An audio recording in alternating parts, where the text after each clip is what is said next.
Good evening. I'd like to welcome everyone to the City Council work session of Tuesday, November 12th. Call the meeting to order and ask for approval of the agenda. Second. All in favor? Yes. Okay, thank you. Next, we'll have public comment from the audience. If anyone has anything to say to us, raise your hand. When you come up to the podium, please state your name and mailing address. Try to keep your comments to 3 minutes or under, and remember to be kind and respectful. So anyone want to raise their hands? Hi, thank you. Steve Waite, PO Box 1051, Cannon Beach. I see on the agenda, we're going to talk about a little later in the evening, the fires, the recreational and trash burning fires. I made some comments, I think the last meeting, the council meeting that was had last month. I just like to expand on those a little bit, saying that I don't think I emphasized the potential danger to Cannon Beach from fires that may be caused by recreational trash fires. We spend a lot of time and money and effort on preparing for tsunamis and doing drills and so forth, but I don't think that much effort is being made to make sure that we are a little safer from forest fires in this region. And I think it would be, of course, decimating to this town if we were to have a fire. So I just want to say that I think it's very important to address this and make sure that we're keeping the town as safe as possible from potential fires. Thank you very much. I appreciate you considering that this evening. Thank you. Thanks, Steve. Anyone else in the audience? Okay, is there anyone on Zoom? If you'd raise your hand, please. Jessica Sund. Okay. Good evening, Jessica. Hello, can you hear me? Yes, thank you. Hi, Jessica Sund, PO Box 1358, Cannon Beach. I sent in a letter. Thank you so much for letting me know you received it. This is regarding gas-powered leaf blowers. I have been having a really hard time all summer with the leaf blower being used by a hotel employee or employees. And I live in a residential area. My house is zoned residential, but I've been having such a difficult time with this noise, and it goes on daily for 30 to 45 minutes, and it permeates through all of the rooms in the house. There's nowhere I can go on my property to get away from it. And it is really loud. And I have a very high tolerance level to noise. Anyway, I did call the code inspector code enforcement, and they referred me to the code that I had in question. And counselors, you'll see this in the letter. If you haven't seen it, I do refer to it, and regarding noise. And essentially, there's nothing that can be done. They're within their rights as long as it's not after 10 and before 7. And I would like it if you would consider looking at the municipal code and bear in mind that probably when the code was written, gas-powered leaf blowers of this size and volume didn't exist. One more thing, this isn't just a first world problem that's I can let it go. I just leave the house with the dog. But I did some research, and there are a lot of ill effects of gas-powered leaf blowers on our lives. The low frequency buzz that travels throughout is dangerous and can travel up to 800 feet. And both short and long-term exposure to noise pollution has been linked to increased risk of heart attack, strokes, and hearing loss.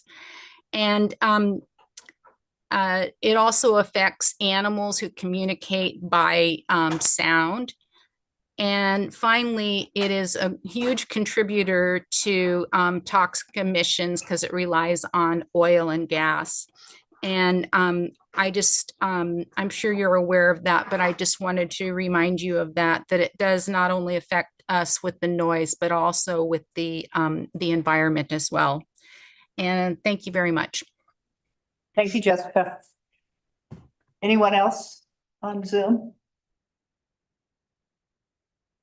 One more time, anybody in the audience? Okay, thank you. So now we'll move on to our discussion and presentations. First is to introduce the emergency manager. Bruce? Thank you, Madam Mayor. Yeah, it's my pleasure to introduce our Andy Murray, who is our new emergency manager. And he has extensive leadership. Sorry, there it is. I just told, said this. Okay. He has extensive leadership in management experience in serving in the Air National Guard for over 15 years. He has planned, supported, and responded to multiple state emergencies such as Operation Smoky and the COVID-19 pandemic. He has 2 years' experience as mitigation project manager for coastal restoration, where he managed the emergency response division, responding to water, fire, and water emergency situations. He also has over 4 years in local law enforcement. Another thing that we are pleased that we were able to find a resident of Cannon Beach to be our emergency manager.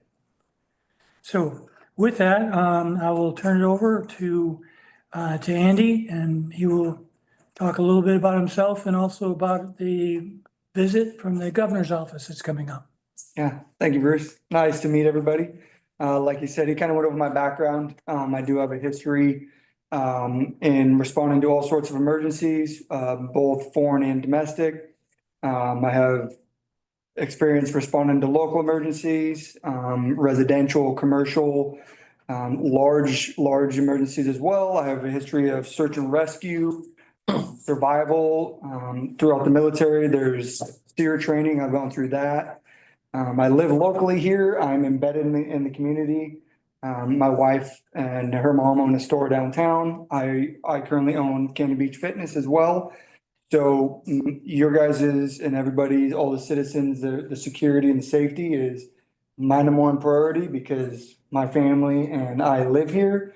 If you ever need anything, don't hesitate to call me. And like Bruce was saying, to me, one of the biggest priorities is going to be the Tango cache site moving for the PD so it can be built.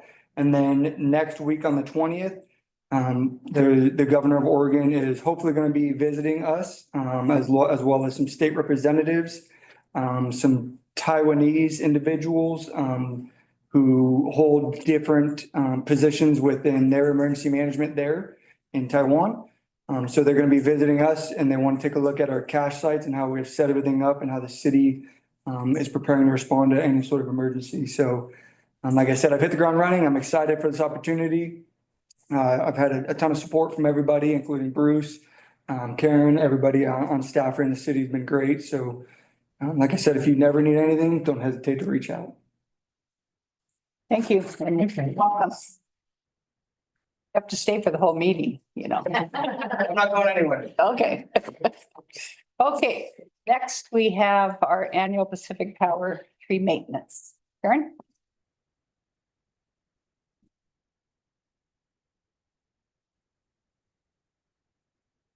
All right, the city of Cannon Beach and Pacific Core utility easement that allows local Pacific Power crews to work in the city's right of way to maintain tree clearance and distances from overhead power lines in order to reduce, excuse me, or eliminate the interruption of power during winter storms.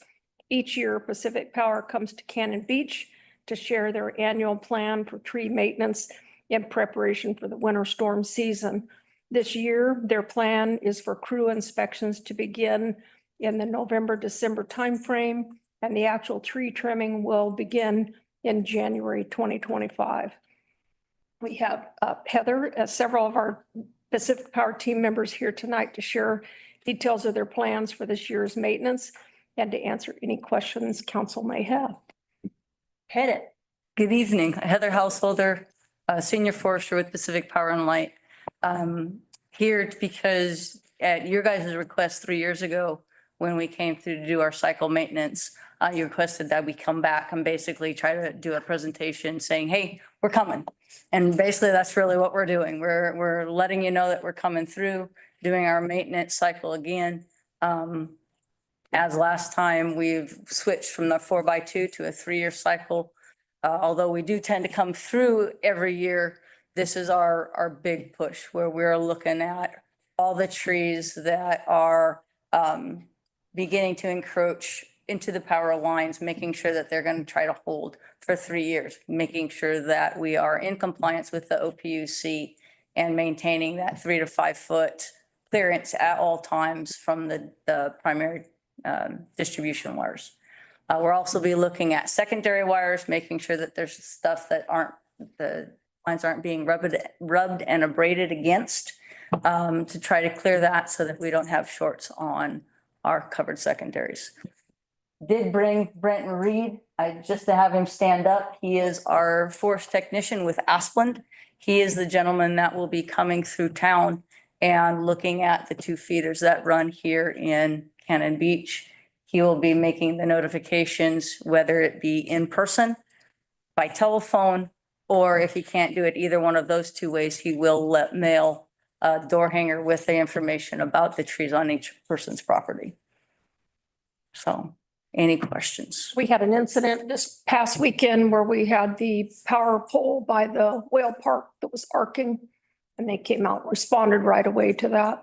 A good example of how trees are too close to the power lines, a situation like that can begin a fire. So thanks for the quick response. Alicia and the entire team, Alicia's our account manager, is always very responsive to anything that happens after hours during storms. We have another one that's going to roll through tonight and tomorrow. And so Oh, time to be doing it. I was gonna say, and I'll actually be around tonight. But yeah, the entire Pacific Power and Light office, that's local, because my office is actually in Portland, because I cover Portland, Hood River and Astoria, or Clatsop County.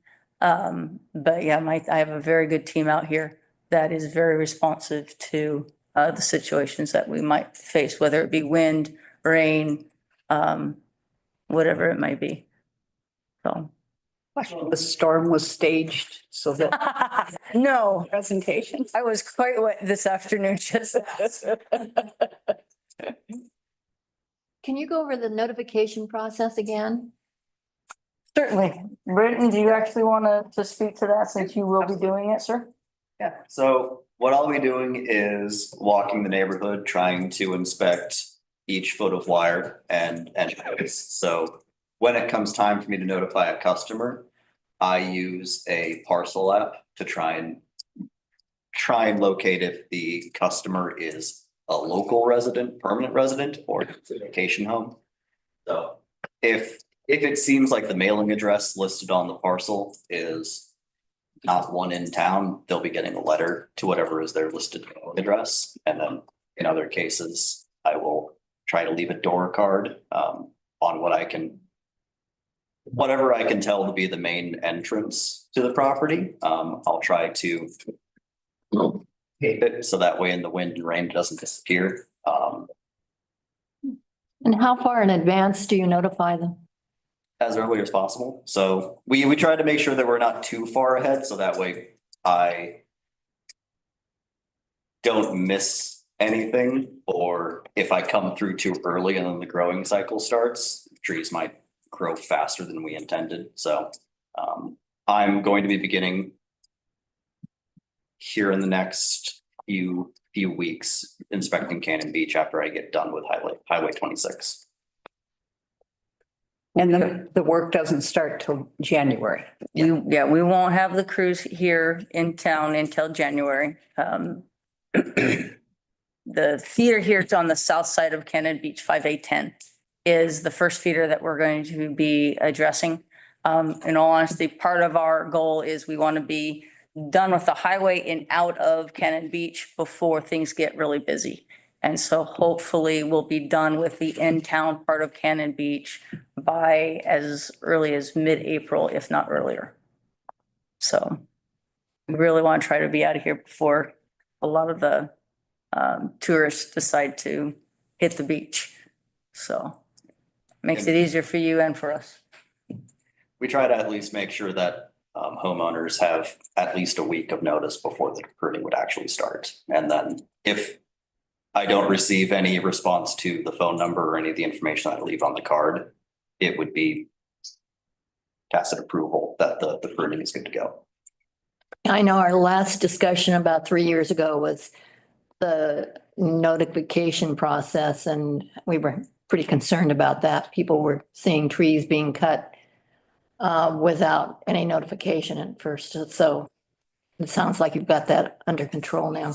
Yeah, we definitely, in even starting our notification process, I mean, in all honesty, Brenton has looked at Arch Cape area already and is ready to start sending out those notifications. I'm not 100% sure if he has started, but so that we can get that information out so customers can get in contact with him.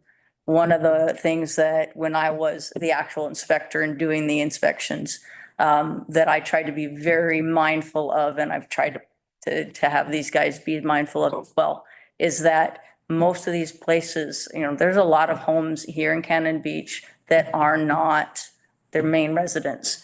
And so that, and the last thing you want to do is leave a door hanger where somebody's going to see that it's going to be on the door for a month and somebody wants to break in because, hey, nobody lives there. So that is something that we do try to address, which is why in a lot of cases, especially here in town, there will be a lot of letters mailed out because a lot of the folks will have their address as their main address when it comes to their bill. If you guys go do your site inspections and you see a tree that you deem as hazardous that needs immediate attention, you'll be working with us so that we know that? Well, absolutely. Okay, thank you. That's a given. Yeah. In my opinion. And I will say too that Brenton and public, or these guys have a great relationship already. And we honestly, part of why I'm here is because we want to keep it that way. I want to keep and build a relationship with the people of Cannon Beach, not have a lot of complaints. We want to be able to do our job, try to keep your guys' power on, while at the same time being respectful of the vegetation that you have here. So. Did you have a question?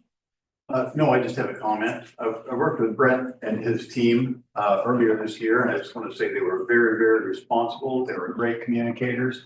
When my neighbor wasn't home, he came over to my door and told me what was going on so that I could convey that to the neighbor without leaving the door hanger there for safety reasons. And then he went back a few days later, talked with my neighbor, and then I couldn't imagine a better experience for trimming those trees. I just really want to commend you and your team for that. Thank you very much. Nice. Thank you. Any other questions for Heather and team? Thank you very much. Thank you. Guys.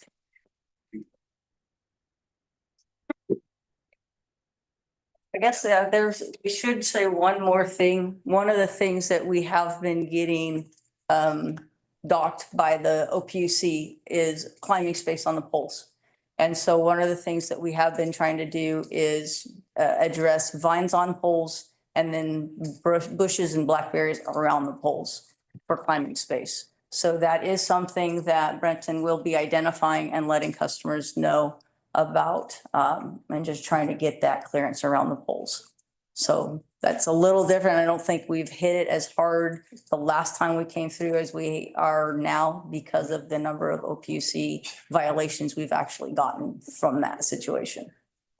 So what's the cutting? Yeah. About 2 to 3 feet, Okay. trying to get just the brush away from it so that if it has to be climbed, it can be.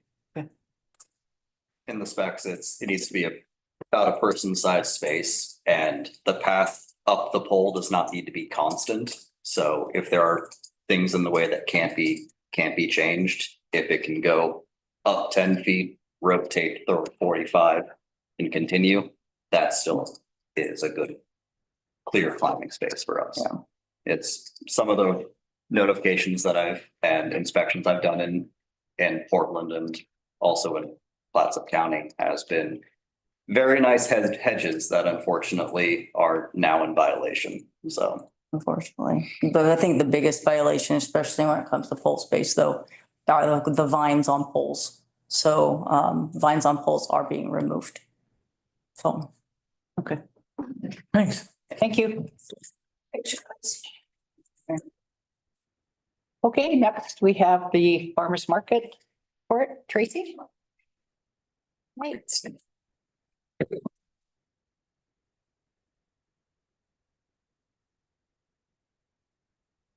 Just that one? Oh, no, this thing, There's two. the arrow. One goes forward, one goes back. All right.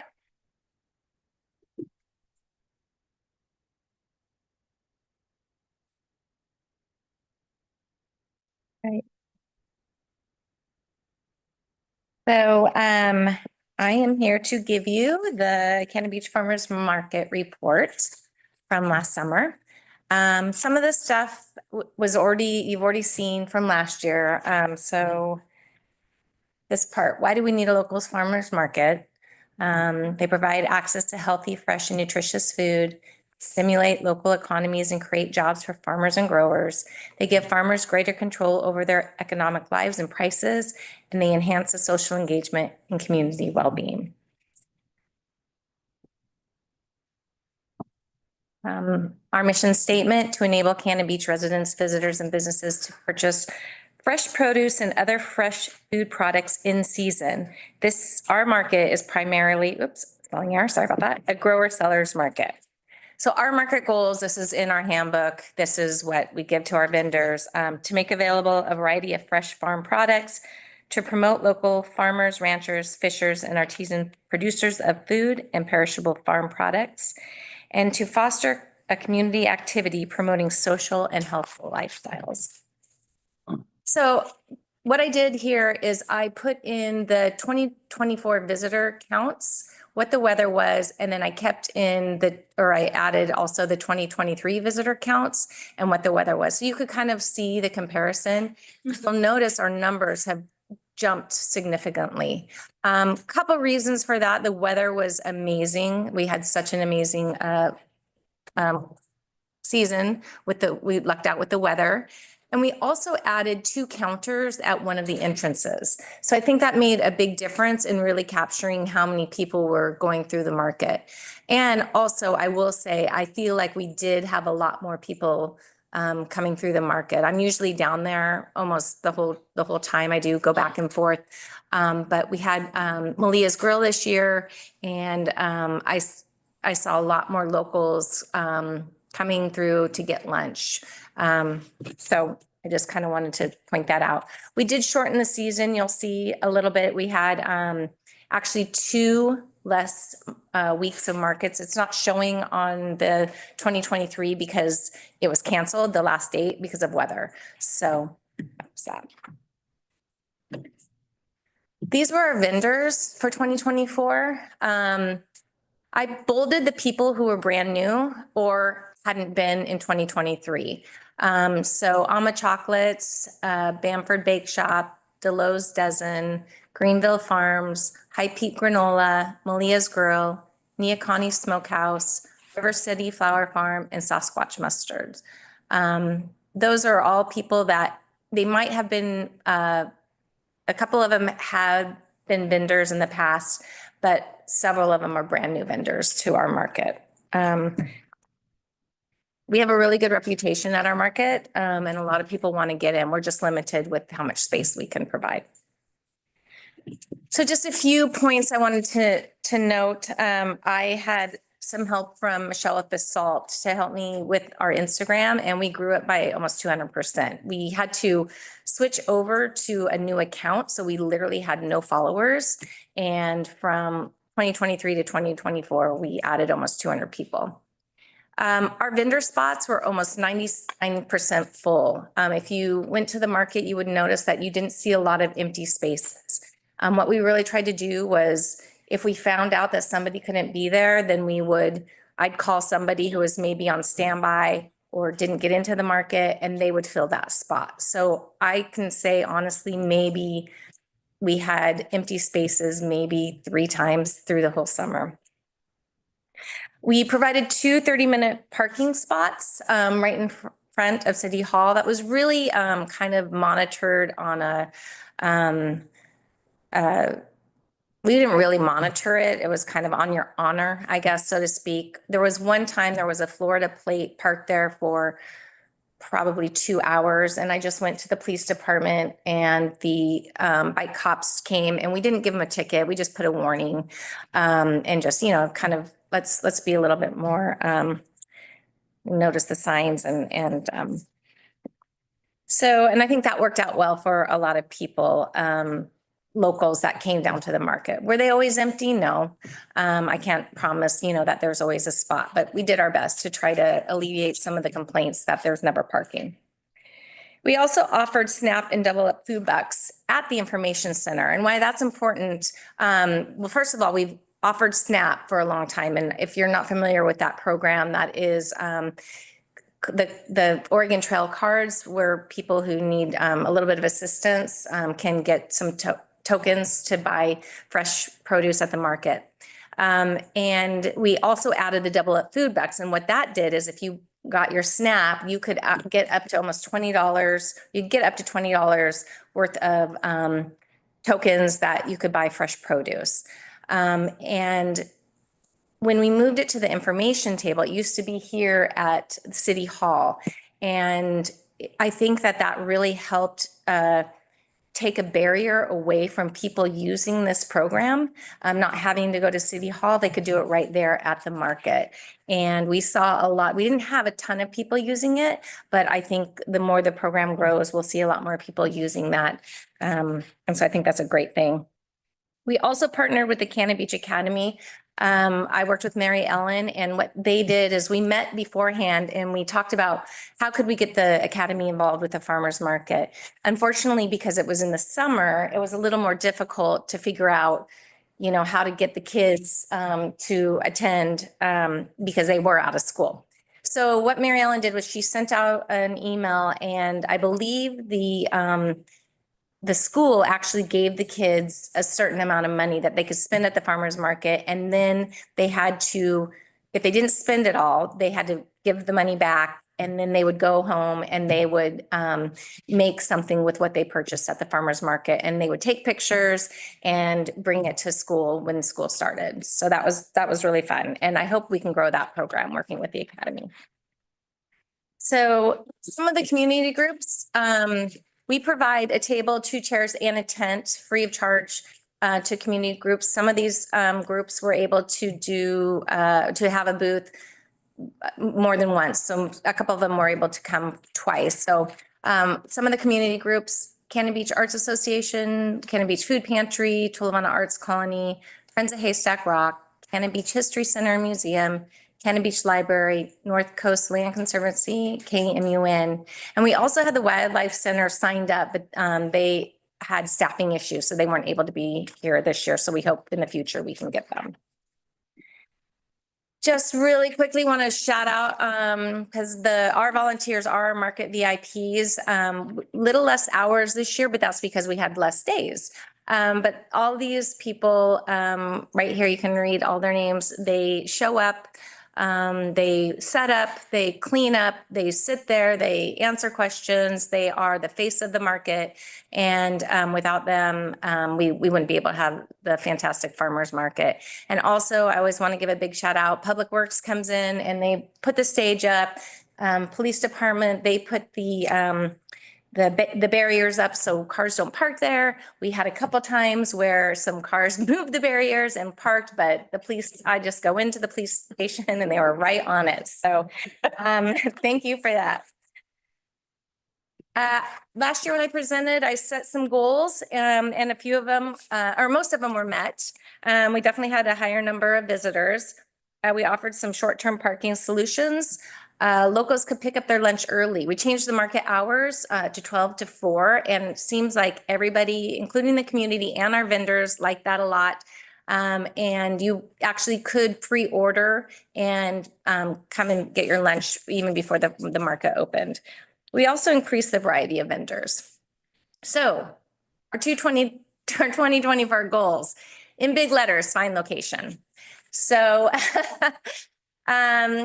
here's just a few thoughts, and I can tell you there's pros and cons to all of them, and some of them just aren't going to work. The one, I think my number one idea is the parking lot behind US Bank and Mariner Market, but of course that's going to take up a lot of the downtown parking. We also need Wi-Fi because the vendors use their credit card swipers, and if we don't have Wi-Fi in one of these locations, then that's not going to work. Grade school, of course, that's just on there, but that's all probably not going to happen, at least for now. City Park, a lot of people have asked us about City Park. There's several reasons why that is an issue. I don't know if you've ever been to that park in the summer, but we would destroy the park because of all the foot traffic. It's very wet, a lot of elk. There's soccer that's played there. There's a lot of different reasons. And then parking. The vendors right now would have to lug all their stuff, and it would be quite difficult. We could use, there's a section on Second Street that we looked at, but that would probably limit us to about 8 vendors, and we wouldn't have power. Coaster Theater parking lot, I've reached out to Patrick, but that is something that I don't know that there's so many businesses that use that parking. I'm not sure that that is even an option. And then Tolovano Wayside, but that's owned by Oregon Parks. So we would need to get permission. So that's where we're at right now. I just kind of want to give you guys a heads up that we don't really know if we can have it or where we can have it, unless we can come up with some solutions to that. Okay. And that's last but not least, I want to say thank you to all of you for really supporting this program. I think it's really important that the city has this program and has its own farmers market. And I just really appreciate all your support. And we'll figure out a location. Thank you. Anybody have any questions? No, I think Tracy's done a great job organizing the farmer's market. It's done very smoothly. She does a great job. And we did have a heck of a lot more people there, I think, this year than we did in the past. Yeah, thank you. Being a counter. Okay, next we have the Tourism and Arts Commission joint discussion of powers and duties. There's a number of you that are here, and Libby told me all have to come up. It's my motherly Said he was on his moral support. Had an issue, so Greg is not here yet, but Oh. he might show up. He said, he texted me. It's Okay. Okay, and I know we have Jackie on Zoom as well. Thank you for having us. As the committee who notoriously was one that met the least over the years, I'm not sure we can say that is true this year, as we have been working diligently. Got it. Sorry. Really hard. Yes, diligently, thank you very much. In trying to encompass what the new scope of our committee may or may not be. And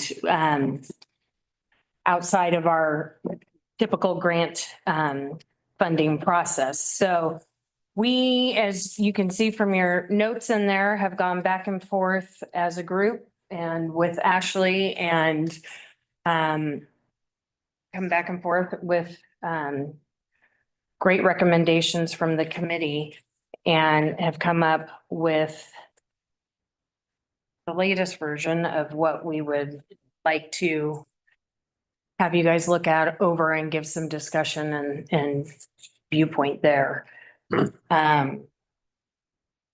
Is there anything more specific? I mean, I don't know. In your packet, I assume. Yeah, yes. it's in the packet. And it had the proposed with the big markups and then the clean revised version there. So just tried to encompass it outside of the typical grant funding for infrastructure.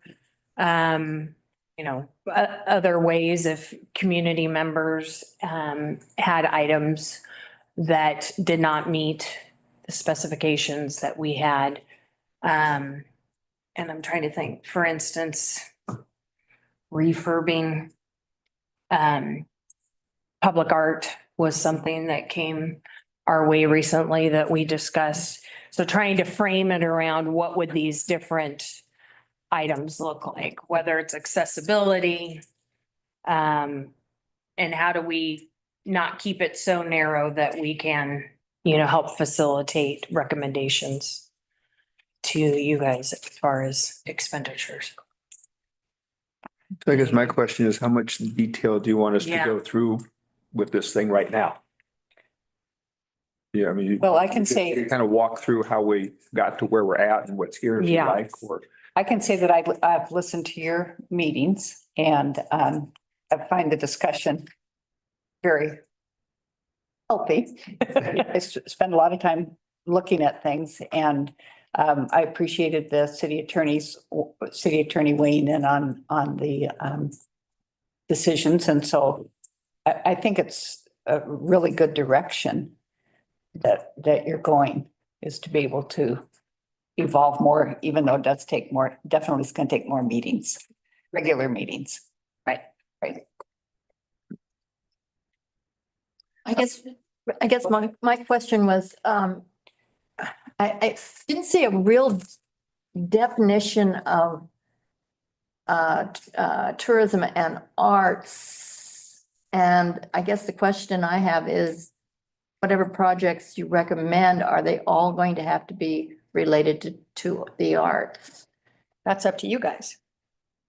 So, Always been thrown back to city council. And state law. State law says nothing about the arts. Oh, okay. I would have meant the tourism part of it. Right. Yeah.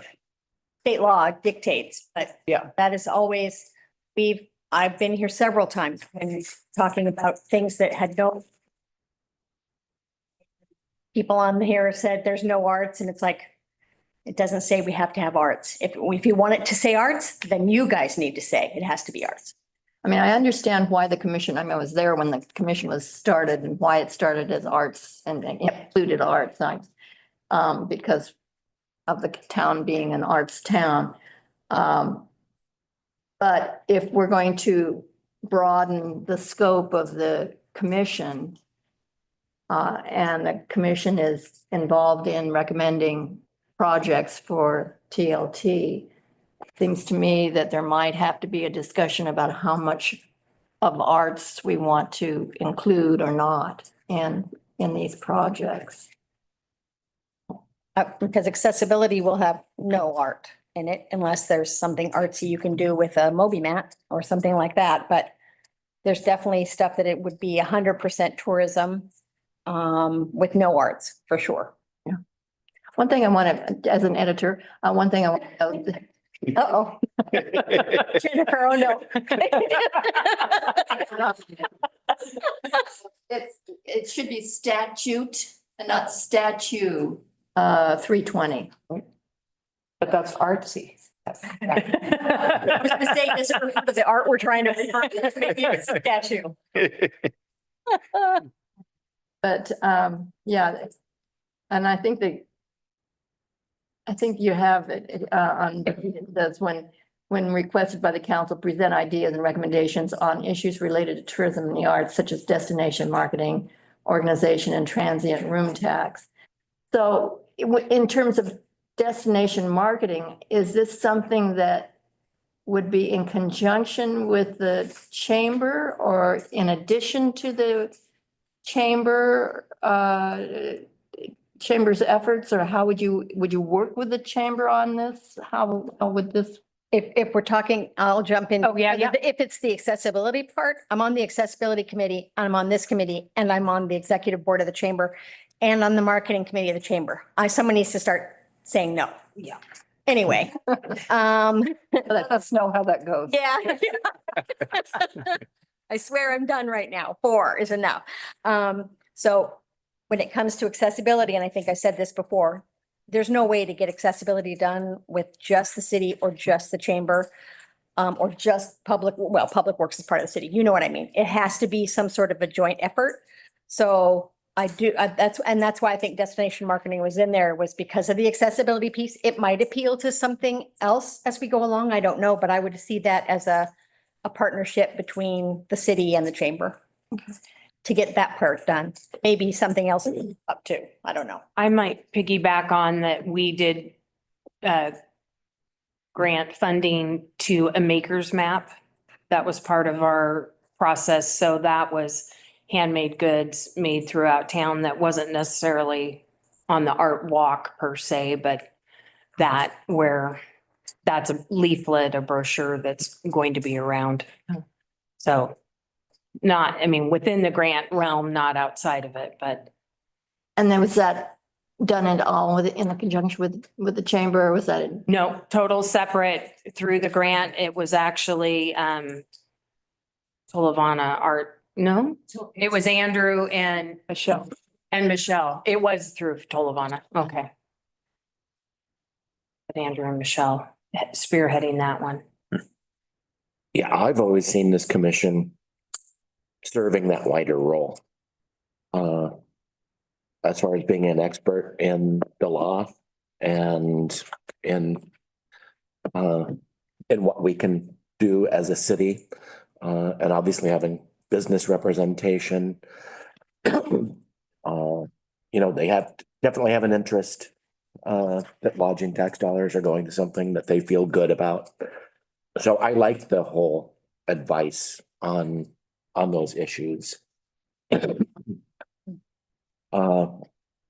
I had a couple of questions on make recommendations concerning tourism and arts to city council, develop, draft, and present proposals for issues related to tourism and arts in Cannon Beach. Yeah, so when this was first drafted, we actually had some different language in there, but the example that I was thinking of was, there's a line item for the purchase of public art in the city budget there. So I went about looking to see, so what's the policy for this? What are the guidelines? And none exists that I've been able to find. So this is something where we could work on developing the language of that and then present it to you with the idea of, okay, yeah, this is good, bad, whatever. The discussion go from there. So that's kind of how this evolved from there. And then it just, the idea as it got massaged was to kind of expand that a little bit to, call it proposals, not with specific policies, but just, are there any of those types of proposals that would make sense for you to consider? We could bring to you for consideration. And kind of related to that, under advise on issues related to tourism and arts in Cannon Beach, A is collect and vet ideas related to tourism and arts from the community. So I guess I'm just wondering about the process and how you see that working. Although I think this is first step to kind of empowering the committee to look a little deeper and decide on those processes. So I'm not sure that you necessarily have the answers to those questions. Sure, we don't. Well, we did talk about the fact that we would obviously need more meetings, and Jennifer actually suggested having a monthly meeting set up where we can communicate out to the community that the tech committee is open for suggestions. And that if during that meeting, we might be able to get business done, but in addition, there can be public comment about stuff that somebody else thinks would be something good for us to do. And we can take it under advisement and look at it. Ashley can look at it to see if it, follows the state law, and bring it to you if we felt like it was part of the priorities that we obviously would both decide on. So that's why we were joking about, well, there'd be meetings, because right now we were meeting, I don't remember how many times, not very, but now there would be a monthly meeting that would happen. And maybe it gets canceled if there's nothing for us to do and there's no public comment, that goes away, but it's there so that people in the community can come and with ideas. Yeah, Gary, what I can tell you is that as we discussed this, there were a lot of these specifics that started getting kicked around. And we intentionally kept tabling them because it was sort of like, well, we don't have the authority to do that yet. So let's not spend a lot of time on it. So, you know, there are lots of ideas there, but we're waiting for you guys to come and say, yeah, this looks good. This is what we want you to do and make it official. Then we'll get to work on it. So. Well, one thing I think we could do with our upcoming retreat is to come up with a list of at least semi-fleshed out priorities for them to work on. As far as the process or? Process and also possibly projects. Yeah. Right. Yeah, that's a great idea. Yes. And is your retreat It'll be in December, beginning of December? mid-December. Okay. And it will be with incoming and outgoing city councils together. Yeah. Well, I definitely support where this is going. I do too. Oh, yeah, me Thank too. You. Yeah, it's great, great work. And it's what we need to do. So thanks very much. Yeah. Okay. You bet. Thank you. Any other questions? Jen? So this will come back to the December meeting as an ordinance for your consideration. Yep, great. Okay. Great. Thank you for your time. Yeah, thank you.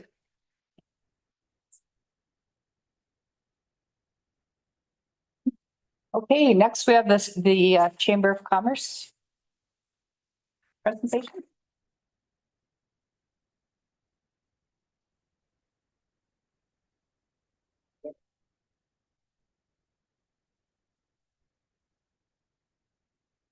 Hi.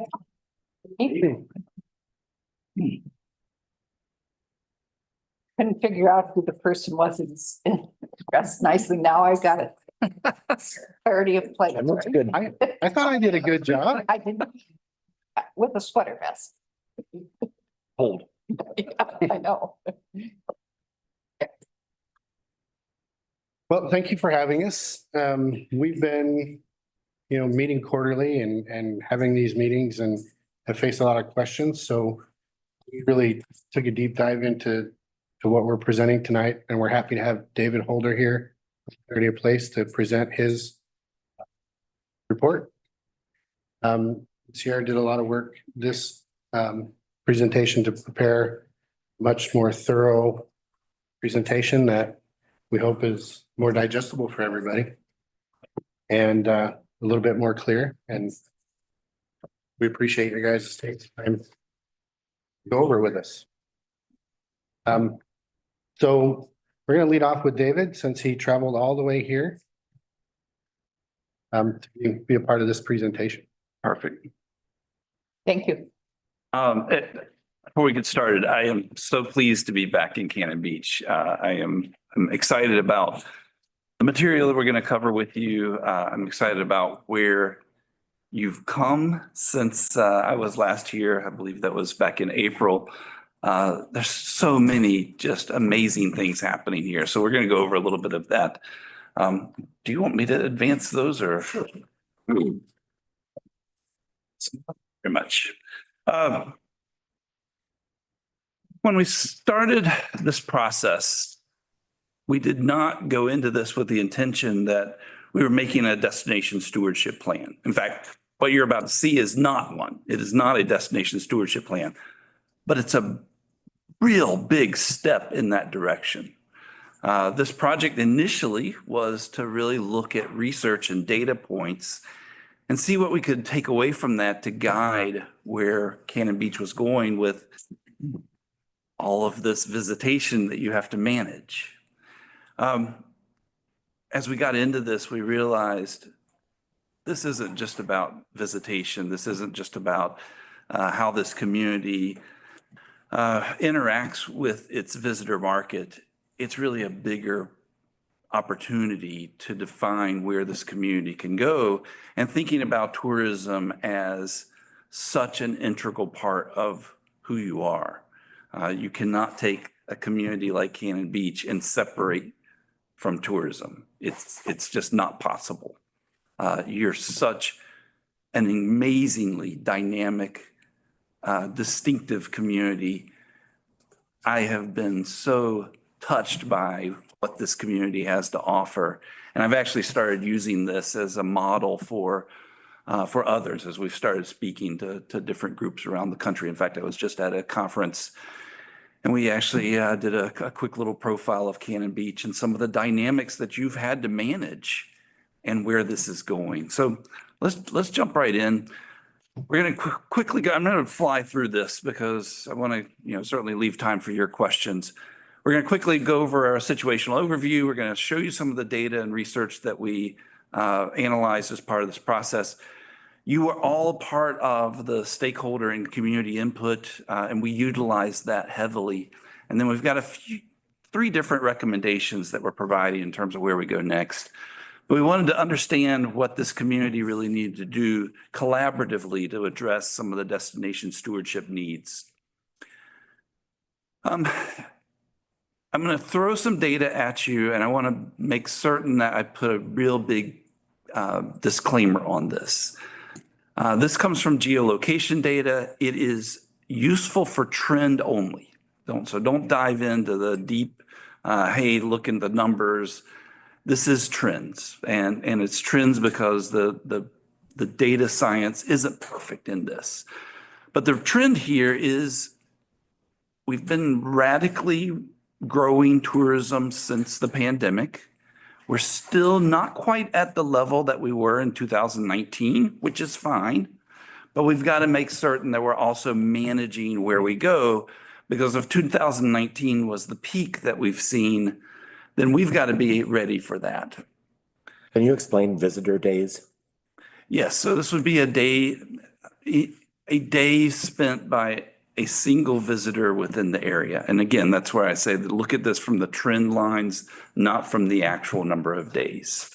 Could be someone who's staying overnight, and then there's 2 visitor days, or it could be a day tripper and there's 1 Absolutely. visitor day. Okay. And we'll go into a little bit more detail on that in just a second, because I think the next piece of that is understanding the dynamics of our day tripper market versus our overnight stays. Oh, let's jump right there now. One of the really dynamic pieces that you have here in Cannon Beach is your access to Portland. And it's so easy for a day tripper to come to this area. It's quite easy for that day tripper to come in, have an impact on your community, and never spend a dollar in your local businesses. We have to count that with those overnight guests that come in, and certainly they generate important tax dollars. They help offset your local economy. They're contributors to the performance of Cannon Beach as a destination. This is imperfect because much of what gets filtered out as part of the geolocation filters are those day trippers that do not spend a long amount of time here. So there are some filters, and that's why one of the reasons this is imperfect. But it does show you, it does start to give you a picture of how large these day trippers are and how large your overnight stays are, as well as the peaks and valleys associated with them. And I'm going to go into a little bit more specifics on that.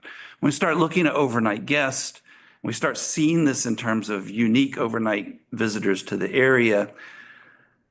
You know when you have these enormous peaks. You know when that peak season is. It's a reason we call it peak, because it's large.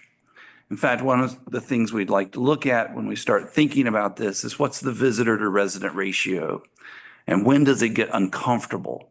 Well, in this community, you're really built to handle that 3-to-1 ratio. You are a visitor town. You're a visitor-oriented town. So these are overnight guests. When it starts going above that 3-to-1 ratio, it starts getting really uncomfortable.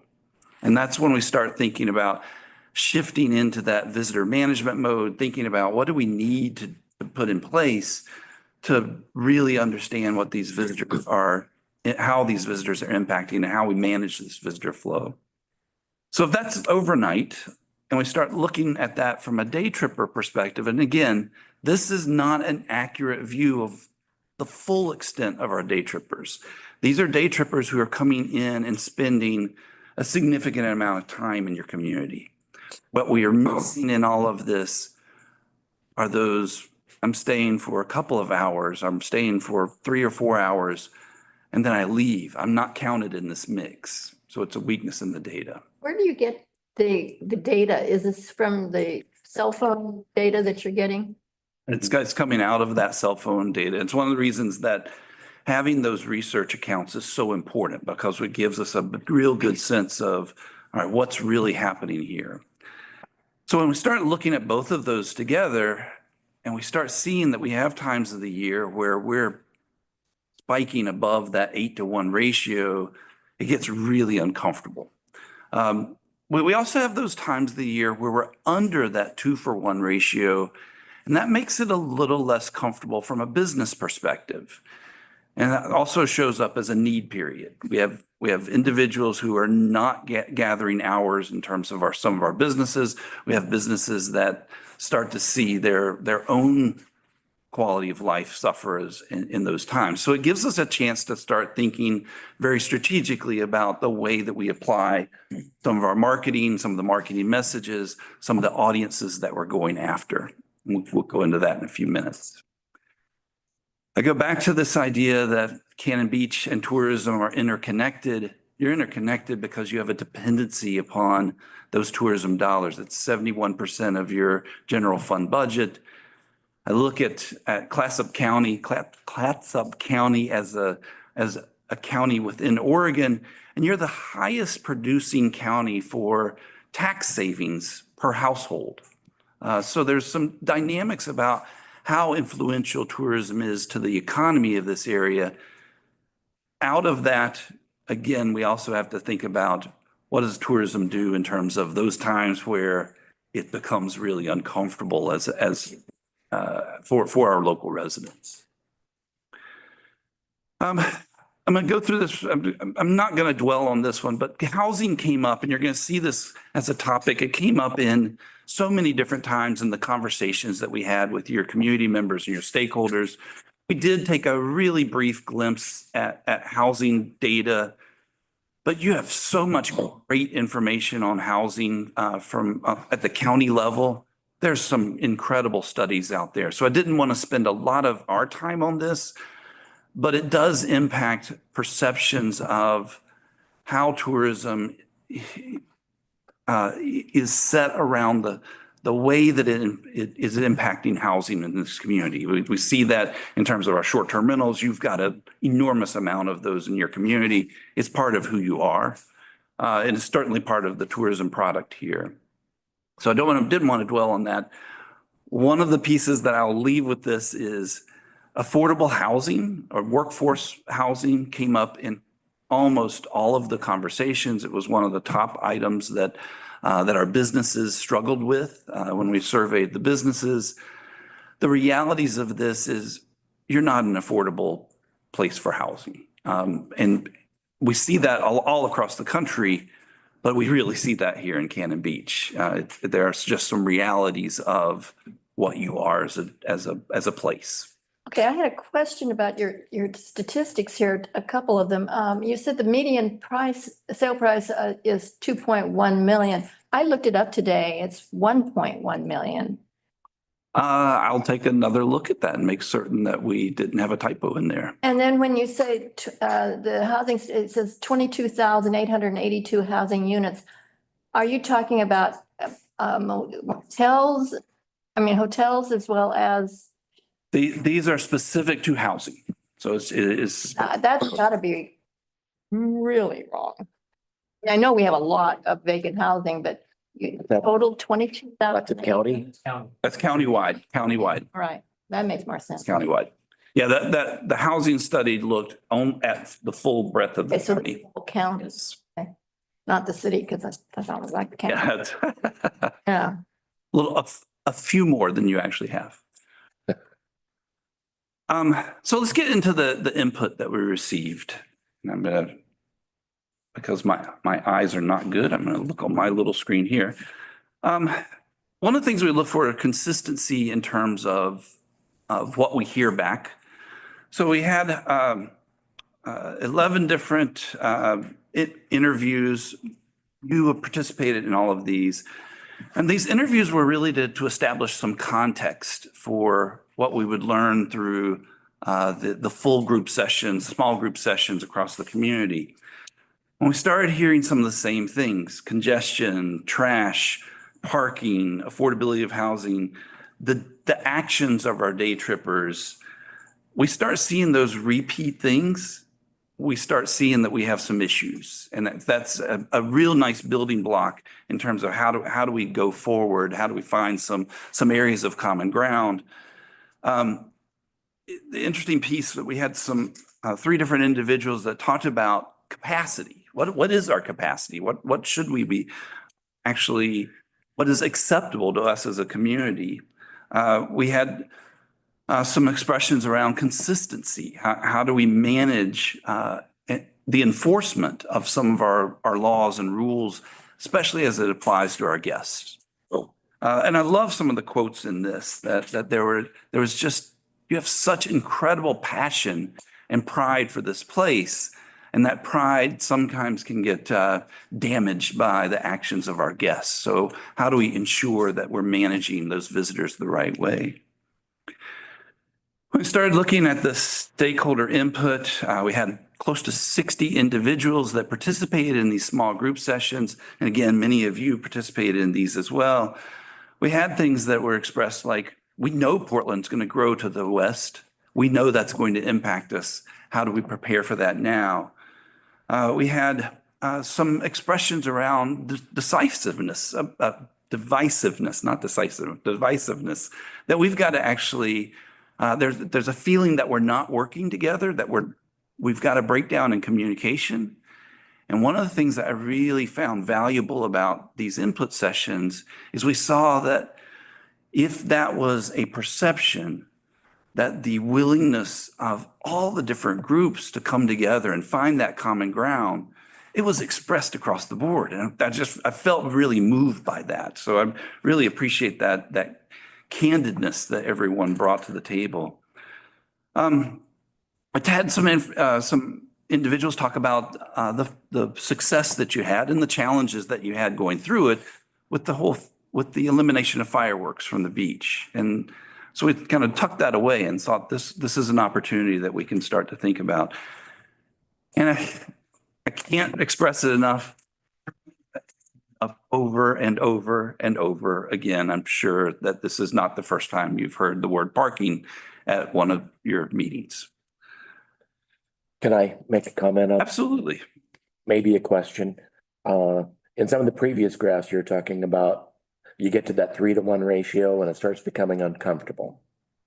And then the last slide with stakeholder and resident impactful statements, are those just a few statements that you picked out as, because I was curious about the one, businesses need day trippers and they are coming to see us. They must have a place to park. Well, if all of our parking spaces are full, I'm guessing we're beyond that 3-to-1 ratio. On many days you are, and we saw the numbers for that. One of the pieces that really stood out to me was it's real easy to say, well, can't we just reduce the number of day trippers coming into the market? Well, the reality of that is it's not that likely. You're so close to Portland. It's so easy to get here. As Portland does grow west, then we've got to think about what that looks like. When the businesses start expressing, we can't just not service our day trippers. They contribute to this economy too. It's starting to think through, okay, we do have to understand that those day trippers, as long as they are contributing some to the economy, then we've got to think about how do we manage those. And part of it goes back to a parking system. How do we encourage people to move along? We are encouraging this to That you're not just coming in, not just taking up a parking spot, going to the beach, and that's all you do. We're encouraging this kind of movement through the community. Or we're figuring out some ways, we've seen communities have some really good success with this. We're figuring out some ways to shuttle some of those day trippers through the community. We're not taking up parking places with them. We're encouraging them to park elsewhere and then be shuttled into Cannon Beach for their service here. Yes. But if you're saying that 3-1, above 3-1 is uncomfortable, that ratio, then what is the comfortable ratio for the businesses? That 3-1 is the businesses can feel success from that as long as those visitors are spending money. Again, it comes back to what types of visitors are coming here. Are they actually generating proceeds for the community, or are they just visiting and using your recreational assets and your incredible beauty?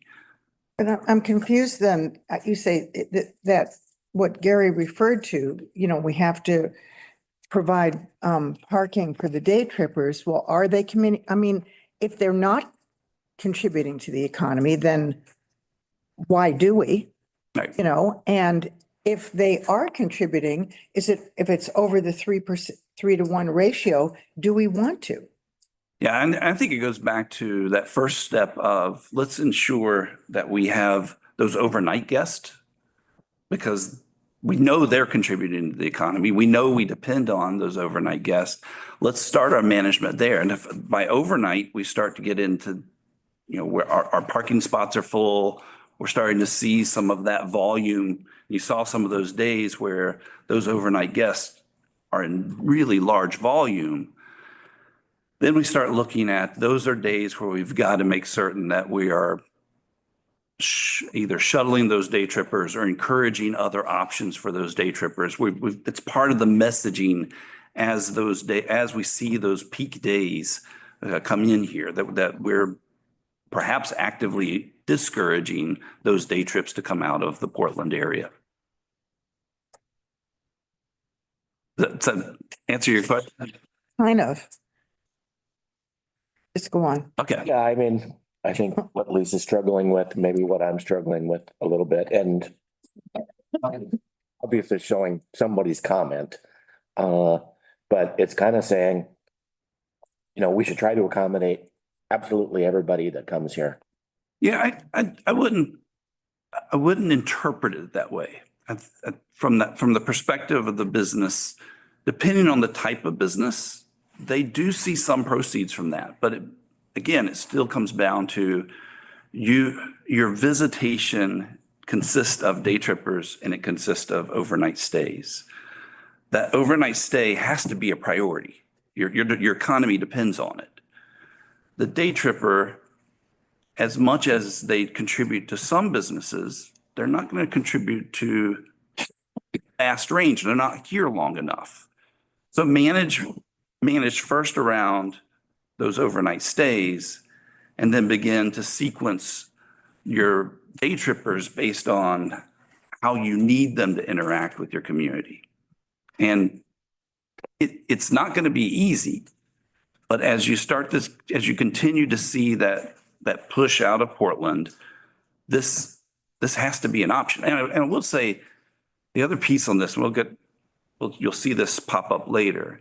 You're not alone in this. And I really encourage that management of the day trip economy as being one that you actually band together with some of the communities around you to do that collectively. That's not a Cannon Beach only issue. This is an Oregon coast issue, and it's something that you can really, and you've got, the chamber's actually already been a part of conversations with other communities on, all right, how do we work together to address some of these issues? Keep going.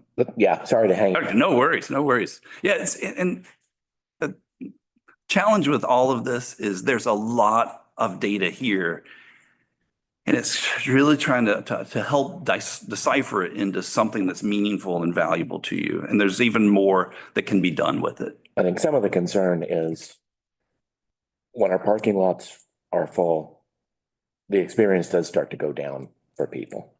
And I think that's the thing we're all concerned about. And businesses are slammed beyond their capacity, it seems to me, in many cases. Maybe there are some who aren't, but I talked to the restaurants after some of those weekends and they're like ready to, collapse and they don't have the staff and. Absolutely. And that's more than just dwelling on that there was a comment that said we depend on day trippers and those other parts of the economy. The reality is we're seeing some of those spikes at such a high level. It's not sustainable to us as a community. Right. We did a survey of those same stakeholders. We had 55 responses from this survey. The chamber sent it out for us. So these are actually businesses that we wanted to get their viewpoints because we weren't able to get everyone into the room for those small group sessions. We said, what are the top priorities that you'd like to see from the chamber? Advocate for parking management system, promote the value of tourism, assist with workforce development efforts. Workforce is one of those things that is challenged when we start getting that busy. And then participate in regional planning to address workforce housing. Again, housing came through in a lot of these different pieces. In terms of the businesses, they are concerned about the cost of workforce housing. They know that their workforce is coming in from other communities. They're concerned about resident attitudes towards tourism. They're also concerned about traffic congestion. So you're starting to see some of these things are just so interconnected. And then the rising cost of supplies. We've actually seen that in a few different surveys that we've done across the country. Yes. I just want to say one thing about the workforce housing issue. At least in my only 2 years on the council, I haven't seen a lot of participation from the business communities in trying to solve the problems of workforce housing. In fact, I've seen almost none, except for a couple businesses who established some workforce housing actually themselves. Actually, it doesn't last forever. It just lasts for a very finite number of years. But I mean, I'm wondering when that discussion is going to take place too about, it has to be a partnership. It can't just be this, you've got to figure it out. You've got to figure out how to have workforce housing and with no contribution from the businesses. I definitely think again, this is not an issue that you are alone in. In fact, we've seen this in almost every community that we've worked in across the country. My sense in Cannon Beach specifically is that the business community really doesn't know how to address this. It's such an enormously large issue. So we can always start with conversations. And I think that's one of the things that really stood out through this process is the ability to begin convening some of those conversations, starting those conversations. It is a collaboration. And I think that show of a unified effort, it's just keep on reaching out and encouraging that input to come in. And so certainly one of the things that we've actually talked about a few different times of how do we keep this momentum going of having these opportunities for conversations and input. Excuse me. All right, before I lose my voice, let me jump in a little bit further.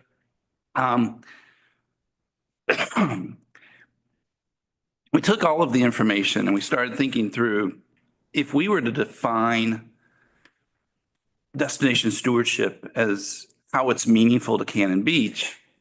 Let's look at all the different words that were used and expressed and what we heard from those different conversations. We came up with this kind of a starting point for defining destination stewardship, and it's through responsible and respectful community engagement. Cannon Beach carefully and consistently balances quality, vitality, and comfort for its diverse mix of businesses, residents, and natural resources to forge a true sense of belonging and resilient future.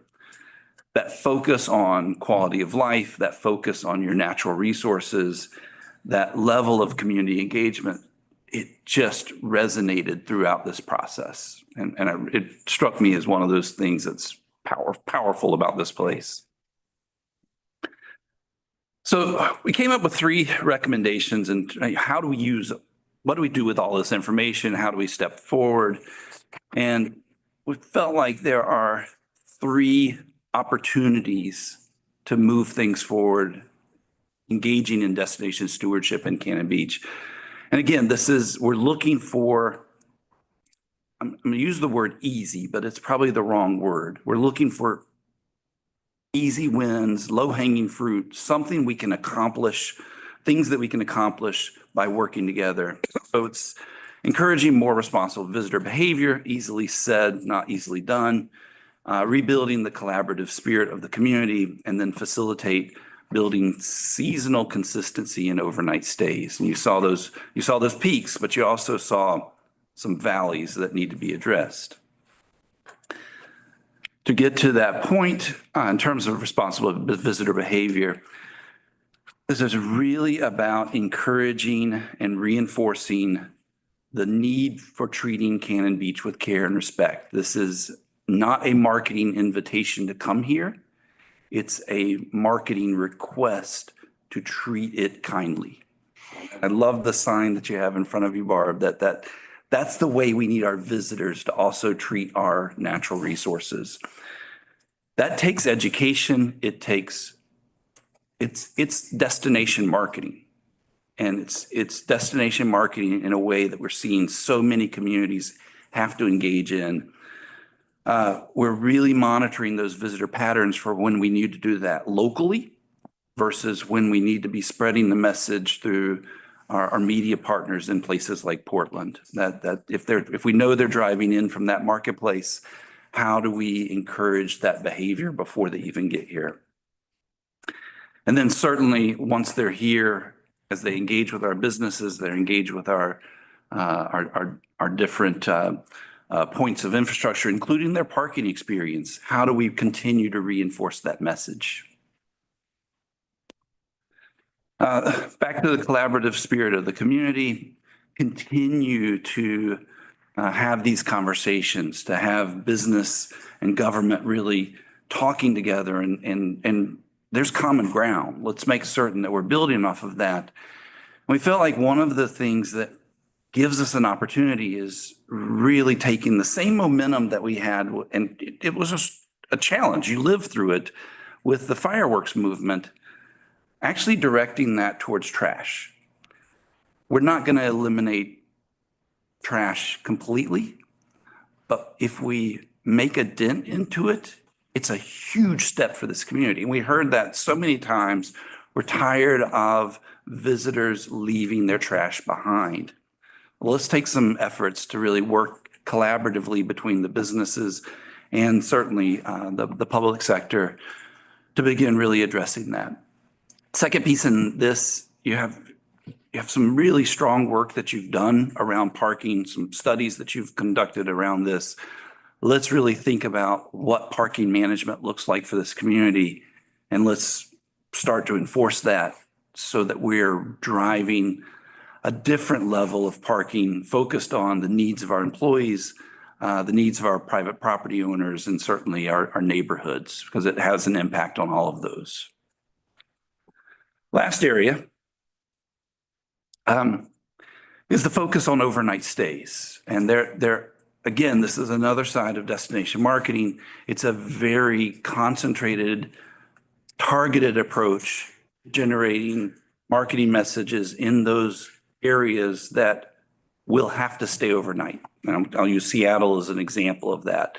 If we are enhancing our visibility in Seattle, particularly those invitations around some of our off-season and need periods, it's a very smart way to begin building that consistency of seasonality and helping our businesses have those periods of time where their business model is more sustainable. It also brings stability and sustainability in terms of your own tax collections. So we're really looking at targeting that and building that in terms of our destination outreach approach. It's not driving more summer business here. This is not a matter of more. This is a matter of when we need business. And with that, I probably talked too long and I apologize for that, but I would leave you with that report. Any further questions? Okay, thank you. Thank you. Is this along? Really think the thing that I took out of all the conversations and the work that we've been putting in the marketing and destination development and with him doing all this research, trying to find the balance, you know, is 3-to-1 too much? It's uncomfortable, but that's where the business is. That's where we're trying to find that balance so that we can spread that out. We know we're going to be busy in the summer. How can we help bring that back to the balance? And like David said, it's going to be, you know, the messaging that we put out.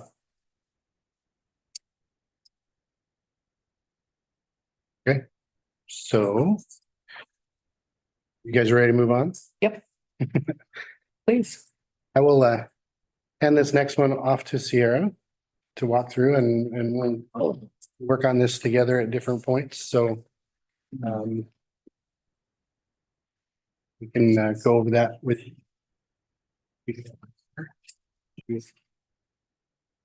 Thank you. So this first part of the presentation will be kind of a review of the 2023-24 marketing budget and overview.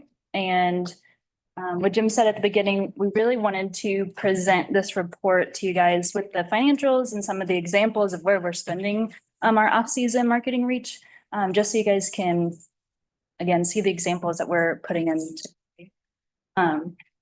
So a lot of this we've talked about before, but again, just kind of side by side is just the goals. So this first part, I'll kind of go over like quickly, but definitely jump in. Councilor McCarthy, I remember in the email, you said that you might have some questions, and I don't know if that's in the first part, so definitely jump in where they're at. Work.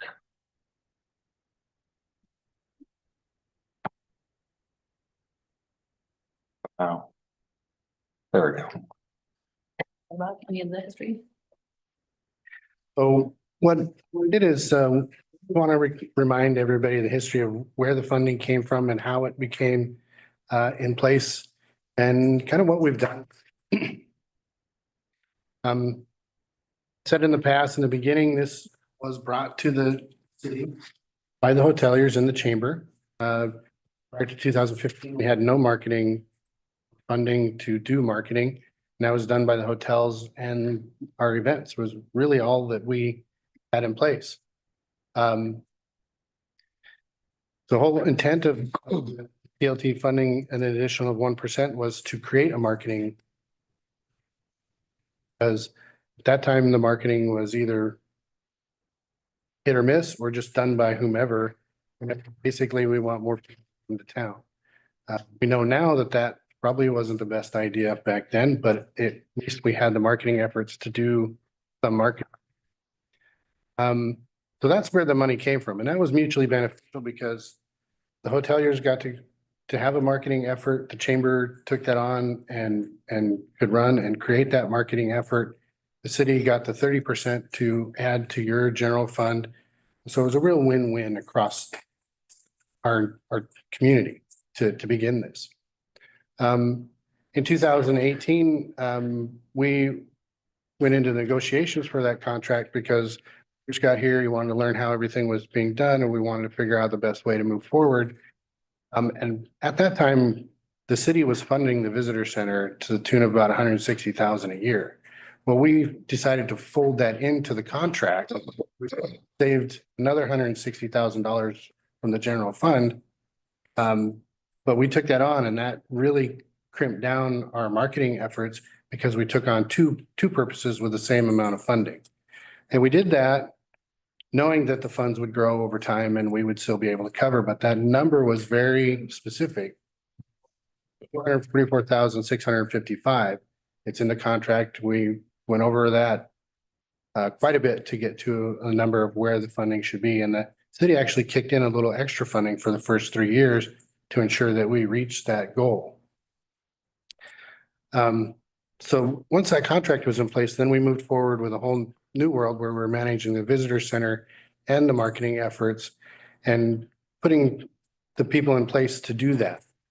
So as I look back, 2018, we were very conservative with our spend because we didn't know what the contract was going to be and what funding we would actually have. And then, as you know, in 2019, 20, COVID came along and then kind of threw all of that into chaos. So our funding was kept very low throughout all of that.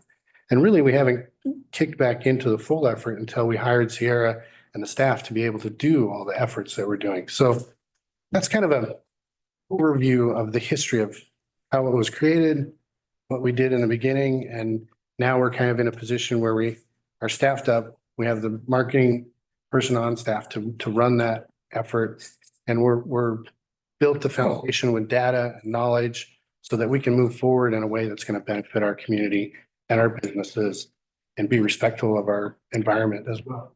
So that's my history spiel. It's part. Also at the bottom, when we get into the 23-24 budget, just want to address and acknowledge that the budgeted number that we were going off of for last year's fiscal budget was 577,500. And then the actuals came in at 529,812. And those budget numbers was taken directly from the city's budget. And as I mentioned last report, there's additional funding in your guys' budget that bolsters that number. And that makes it always going to be higher. I think that's for ease of your financial movement of money. But that makes it it's not a number that is ever going to be achieved. So what we've done is we've switched our budget process to go off of the last fiscal year's actual income. So that way we're fairly certain that unless there's a major event, turn in the economy, that the fiscal budget is going to be higher than what we're budgeting with. So it's just a smarter way, in our opinion, to have an actual number we know we can count on.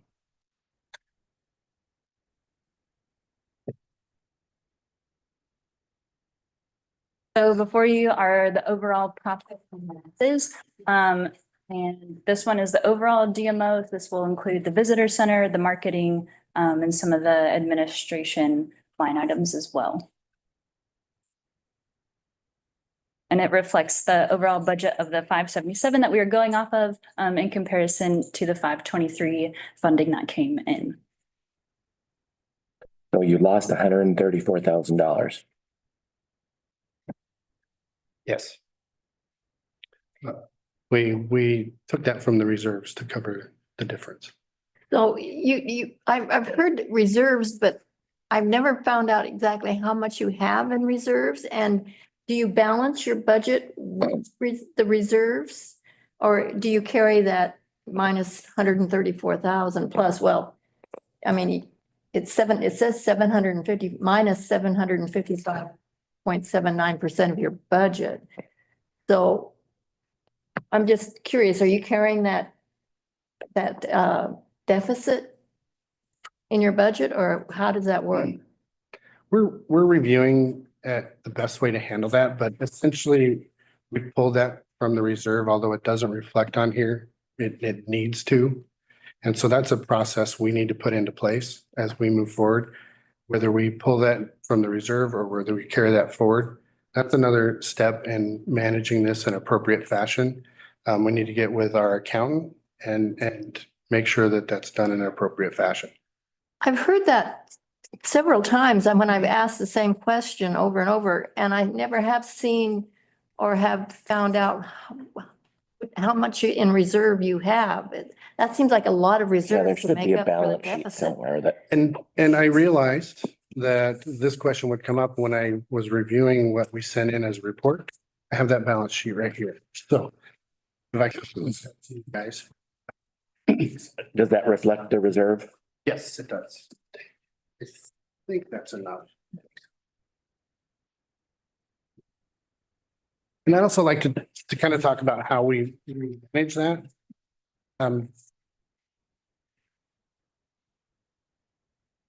Because the loss in this income, as we mentioned in the previous slide, the budget was 577 and the actual came in at 529. So that's a significant budget number right there. For us on the income. I was curious about those numbers. You say the actual is 529, 812, but your budget reflects 515. Correct. And that is the difference between an accrual-based budget, which you guys run on, and a cash-based budget that we run on. We only received the 515. And part of that is because the fiscal year carries over. We still have not received this year's first quarter funding yet. Okay. So the fourth quarter funding always carries over into the next fiscal year. So those numbers don't ever match. And that's something we've tried to clarify in the past, and I can certainly clarify that again in the future if you guys would like me to do that. But you were budgeted. Yep. 577,000 in income. It was short of that, but you spent 650,000. Right. The next part of that was brought up is payroll. You asked us last time, and this is why I have that information. There was such a large jump in payroll. Well, at the end of last fiscal year, 2023, we had just hired Sierra. We hired another staff person and a part-time staff person that worked in the summer. That was 2.5 employees that we added for the next fiscal year. So that incorporates the jump in the fiscal year payroll. Of course, benefits, taxes, all of those things go up with more payroll. The other factor that it was involved in that is the cost in what you pay for the staffing. The staff for the visitor center gets paid more now than they were pre-COVID because you have to spend more to get staffing to come in. Sure, you guys have seen that in your budget to a degree as well. The third part of that big expense was that in the fiscal year 2023, and this was the big jump in the marketing efforts, we only spent 70% of our marketing funding that was budgeted. We budgeted 205,000 and we spent 193 193 the previous year. So when we had Sierra on board, we had the marketing in place, we fired up the marketing engine and we started doing the marketing efforts that we've traditionally done to run that. And then Sierra worked with last year's budget. She hadn't had a chance to look and review. That budget was really made before those hires were in place. So that explains why we were working off a budget that didn't really match the effort that we had in place. It matched the plan we had prior to the staff being in place. But 23-24 actuals, we had a $300,000 marketing budget last year, which was probably higher than it should have been, but we were going off of the numbers that we knew to make that budget. We've since realized that all of these differences, and we're making adjustments and really tightening our belt this year to bring the funding and the expenses back in line. We will still need to use some of the reserve funding to do that, but the real plan and effort is to get that back at an even keel. It's going to take time. Could you explain your budgeting process that the chamber goes through? Do you have a budget committee? We do. That submits to the board of directors? We do, it incorporates, well, really anybody on the board that wants to be a part of that, but the treasurer, the president, quite often the vice president, at least the last couple of years. And we go through the budget line item by line item to what, we go straight through it and base it off of the income that we project we could have, or we believe we will have, and then make that accordingly. Okay. And certainly some of the items do cross over, like payroll is one. My payroll is split between all the different aspects, where Sierra's is mostly DMO related. The visitor center staffs are mostly DMO related. Some other staffs have a little crossover. The benefit of that is that we both sides save money and we have the staff to do all the work that we need to do. So you budgeted the 577.5. Mm-hmm. And at that. And you put in the 150 carryover. Which is what we believe that we would have carryover. And the reason that number was incorporated in that, again, pointed out that we only spent 190 of the 275. So we figured we would have 75,000 from that to carry forward. And then we base that overall budget number again off of the 577 number that was budgeted at the city. And that budget number came in lower than expected because we thought we would have that money to carry forward as well. So there was the budget that we planned for was off of numbers that didn't come to fruition. And we realized that that was an issue this year because this budget has such a big loss in it. And that's why we've trimmed that budget down this year. But we also need to be able to have funds to do the work and have the staff to do that work. So we're still going to need to use some of the reserve funds that we built up during COVID. The goal is not to be perfectly clear. So are you carrying the deficit from last year over into this year then?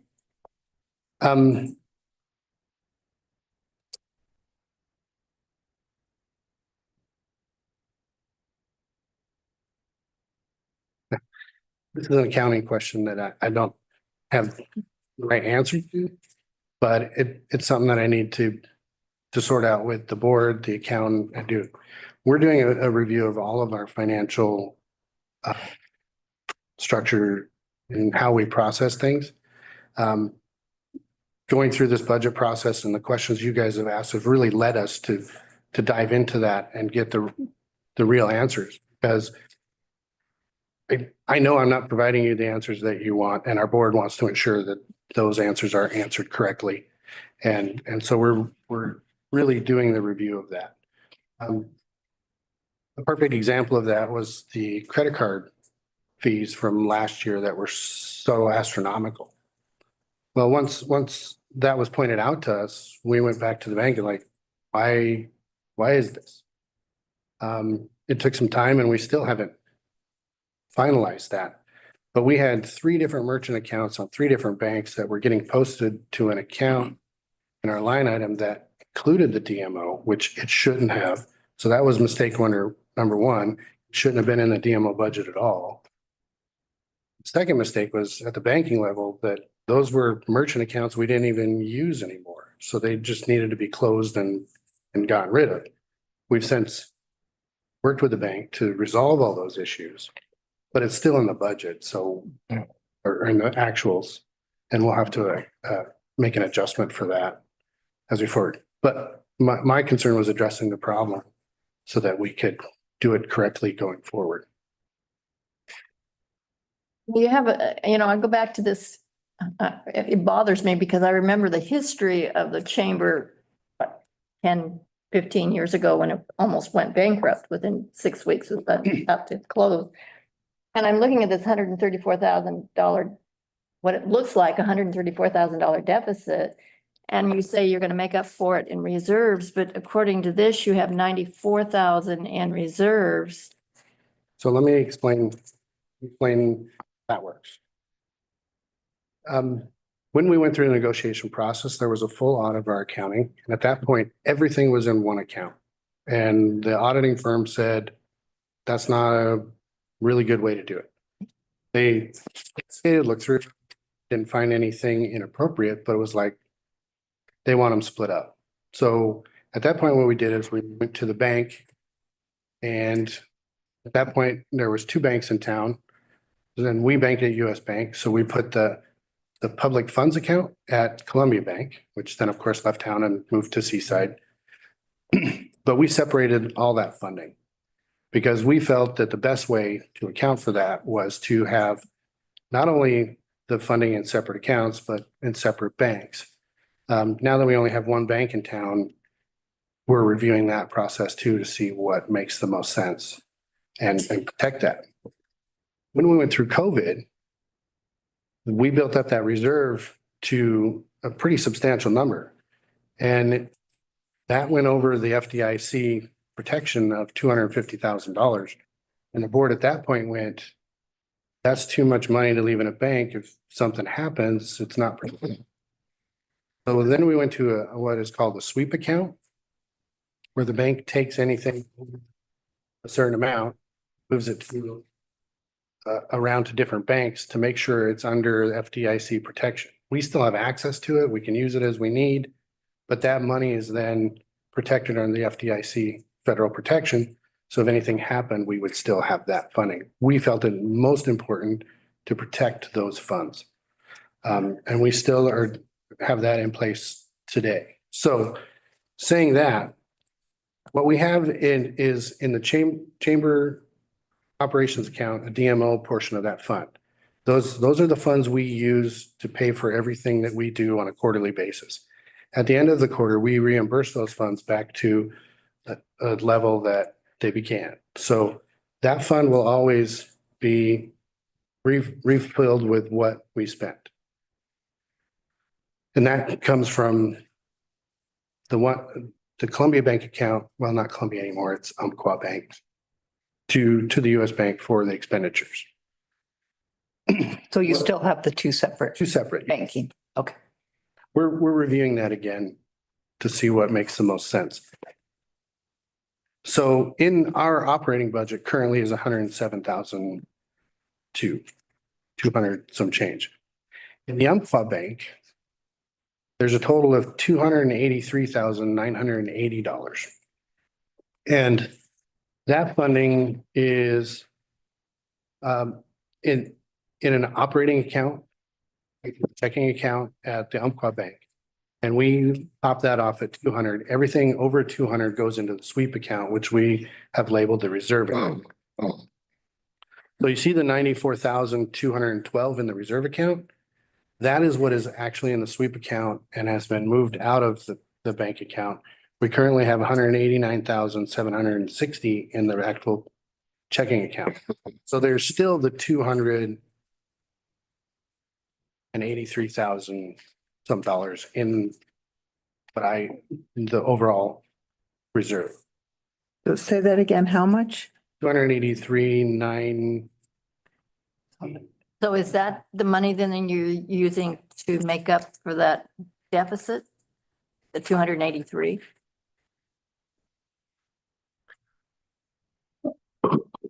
Yeah. Wait. You don't sound real sure. I gotta work with our accountant, find out how that has.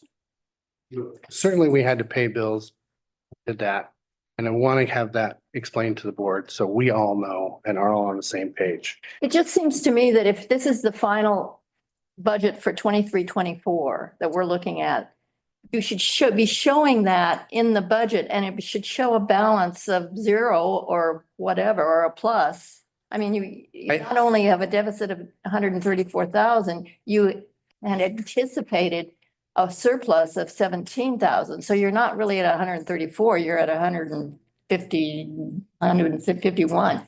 But also, if you look at the income side, we had 150,000 planned as carry. We didn't use either. So those numbers do balance out in the end. I believe it's our accounting process that didn't. Yeah, Correctly. you should be showing Yes, more of a balance than what we're seeing here, if that's the case. If it's not the case, then if this is the true, then I think you're in trouble. But if this is not the true budget, then I'd like to see the true budget. With a balance, a true balance, because the true balance. you're telling me this is not the true balance. I'm not enough of an accountant to be positive of how I present that to you. Plus the balance sheet you gave us has of October 31st. Yeah. Where's your budget is fiscal year ends in June. Right. I'm talking about the 23-24 budget. Yeah. That's true. This balance sheet is DMO accounting balance sheet. Correct. Okay.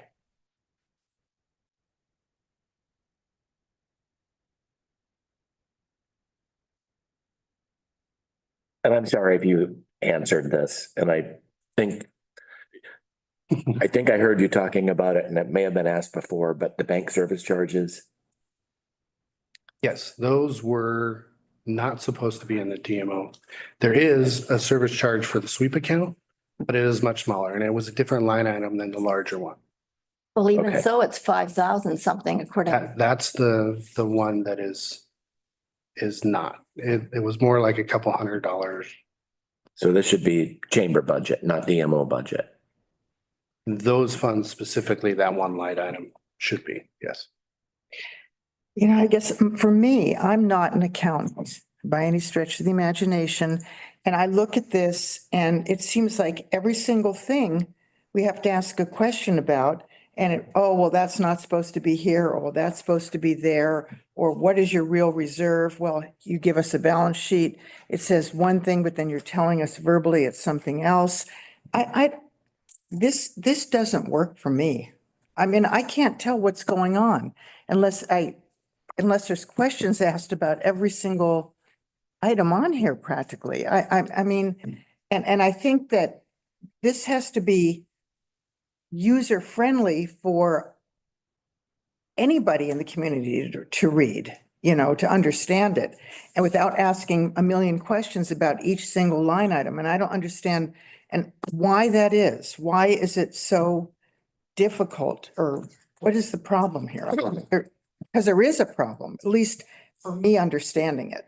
And it's not me. It's the way this is set up.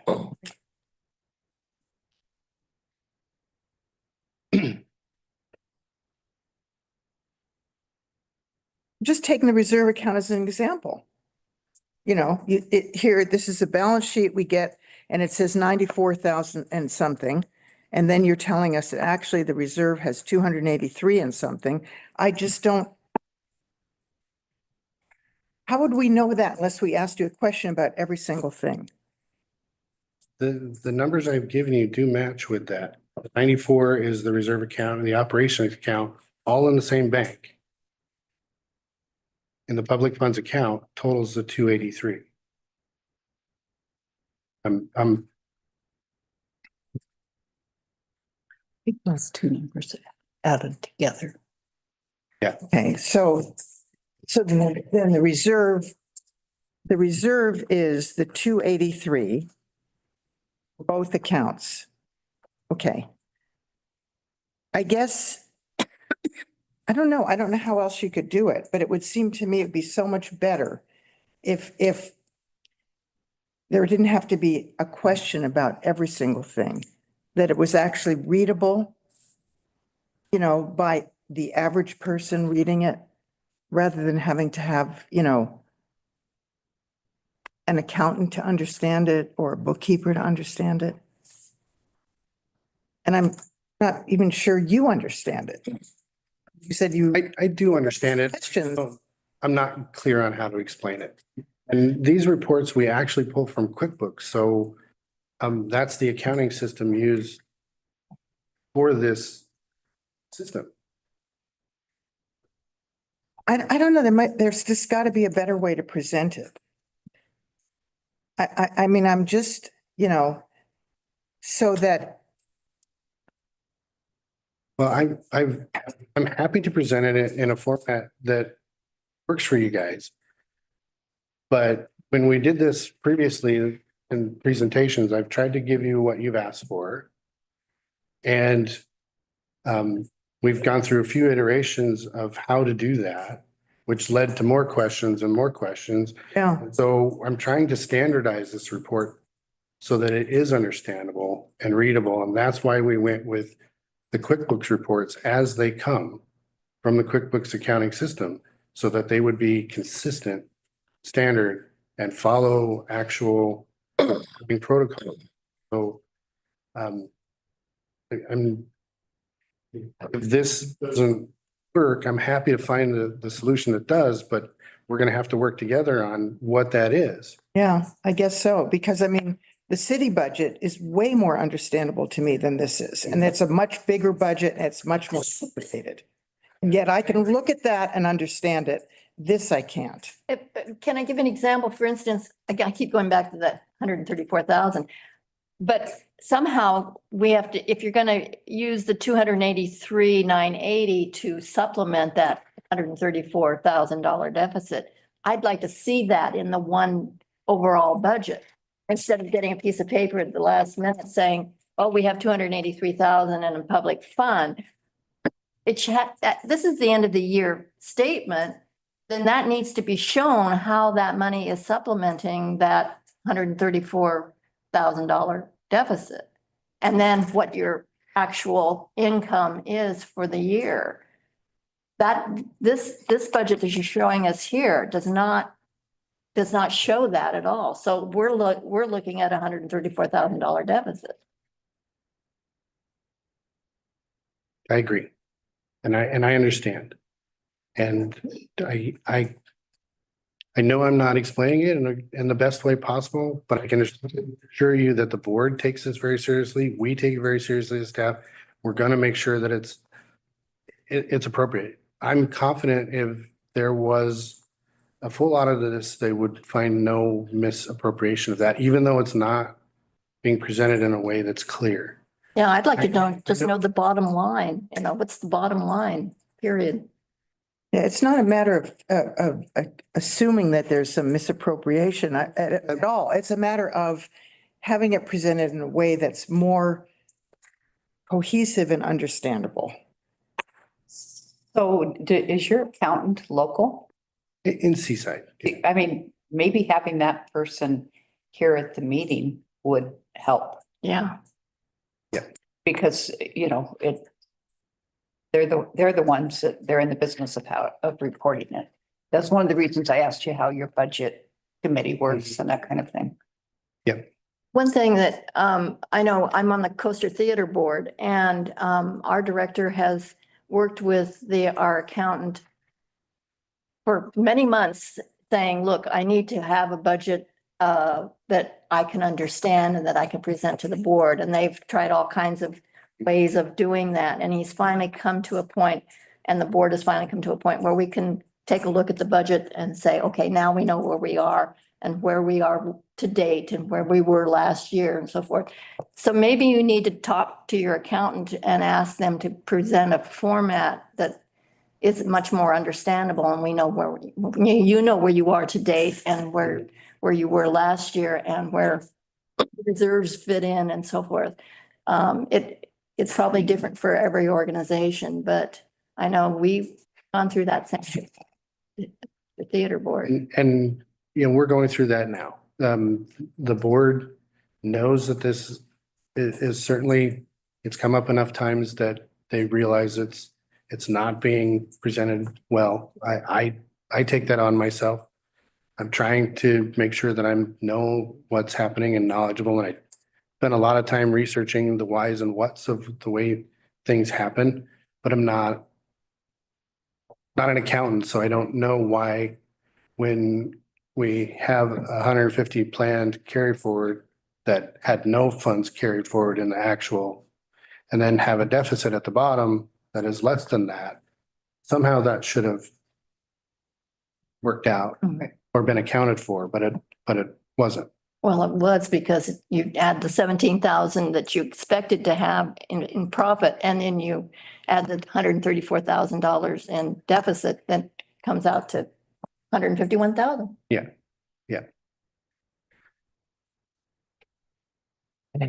I had another question here. It says zero amount anticipated for insurance.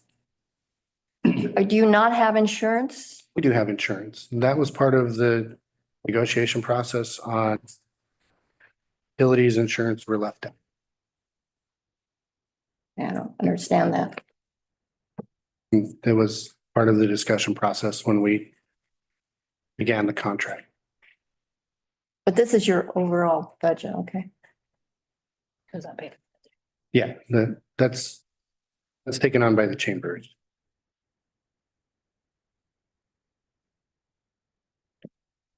The one thing I would like to ask, if you could send us a balance sheet from June 30th, 24, so that we can see what your status was at the end of your fiscal year. Is that what this is?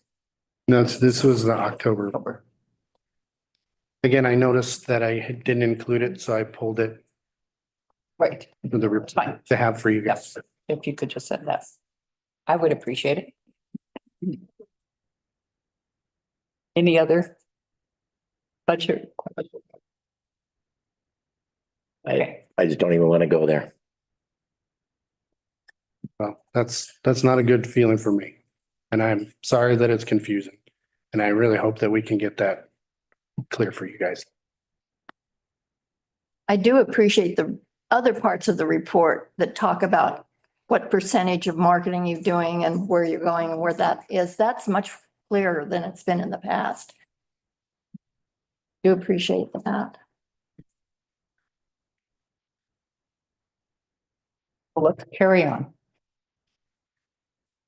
So this part of it will, or of the presentation is the breakdown of the marketing fundings. And so this first slide is kind of the percentages of the whole entire marketing portion of the DMO budget. So last year that was the budget of the 300,000. So this is the breakdown, and we'll go through each one.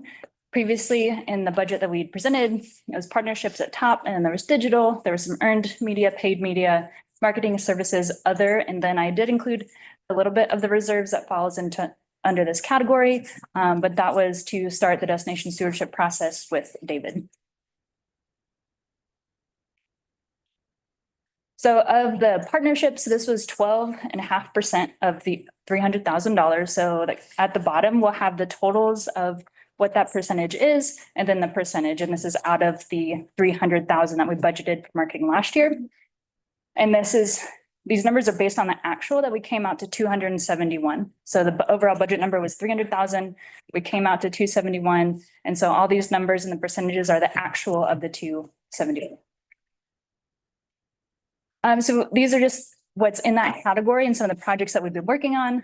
So we have the North Coast Partnership, the Tourism Management Network, the North Coast Food Trail, and the North Coast Craft Beer Trail. All of these partnerships are with the North Coast, so it's with Seaside and Astoria Warrenton. And some of these also fall under the category of partnerships with ACFA and the Tillamook Coast Association.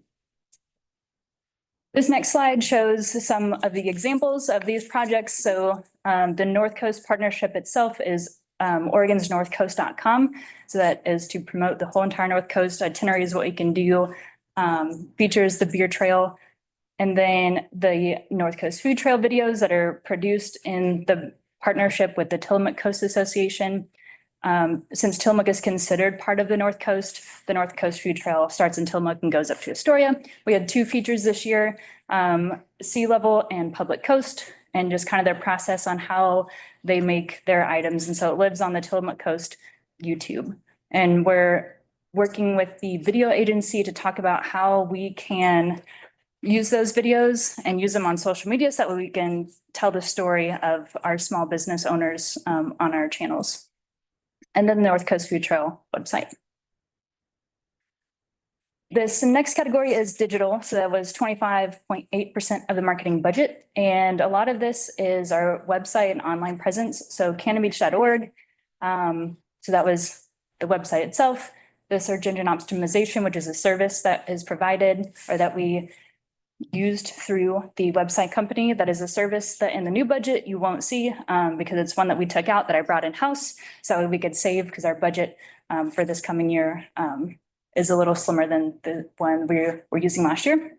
Dashboards was another service that we utilized, and that isn't in the next budget for this coming year. And then the Experience Cannon Beach app.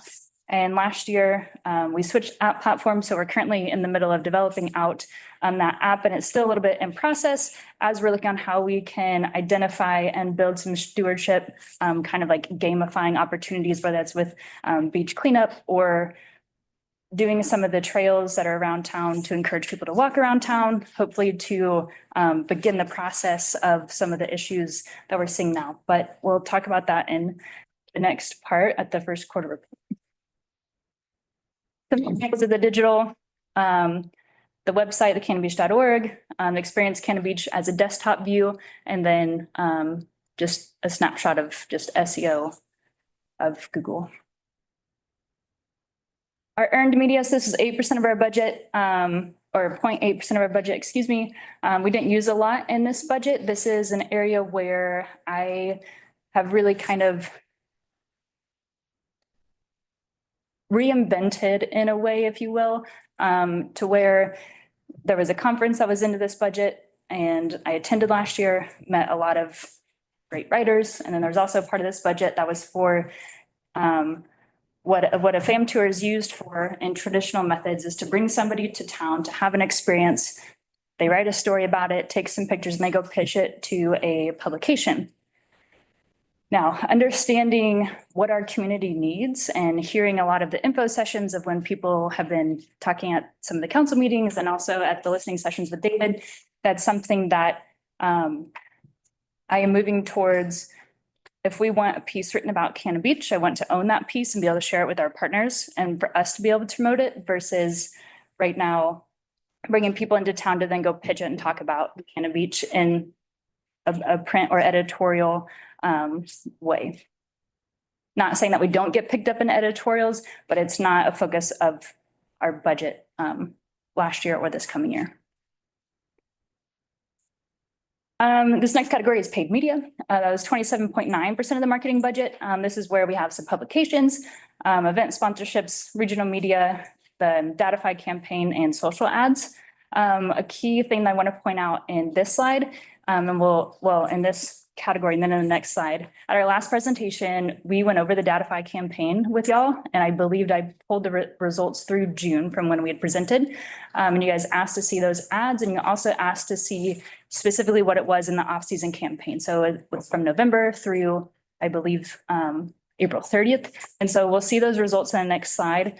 But I just wanted to make sure that you guys had some things that you were curious about and saw the success of the true off-season campaign.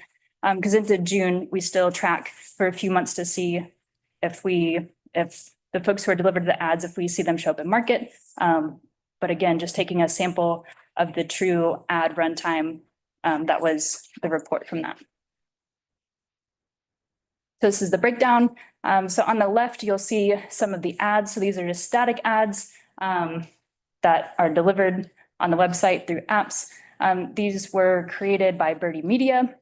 That we worked with in the 22-23 fiscal year. And so they, are inspiring photos, talk about like the environment in a positive way, bring in nature or art aspects as well. So kind of bridging, getting folks to come here being inspired, but also sharing a little bit of the story of what Cannon Beach is about.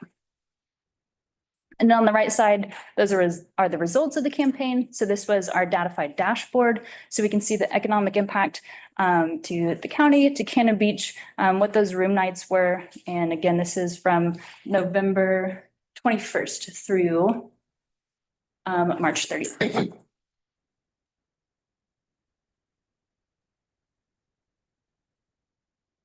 This is some other examples of the paid media category. I'm going to jump back real quick just to overview. Under that is event sponsorships, and we sponsored Ride the Dirt Wave and Winter Waters.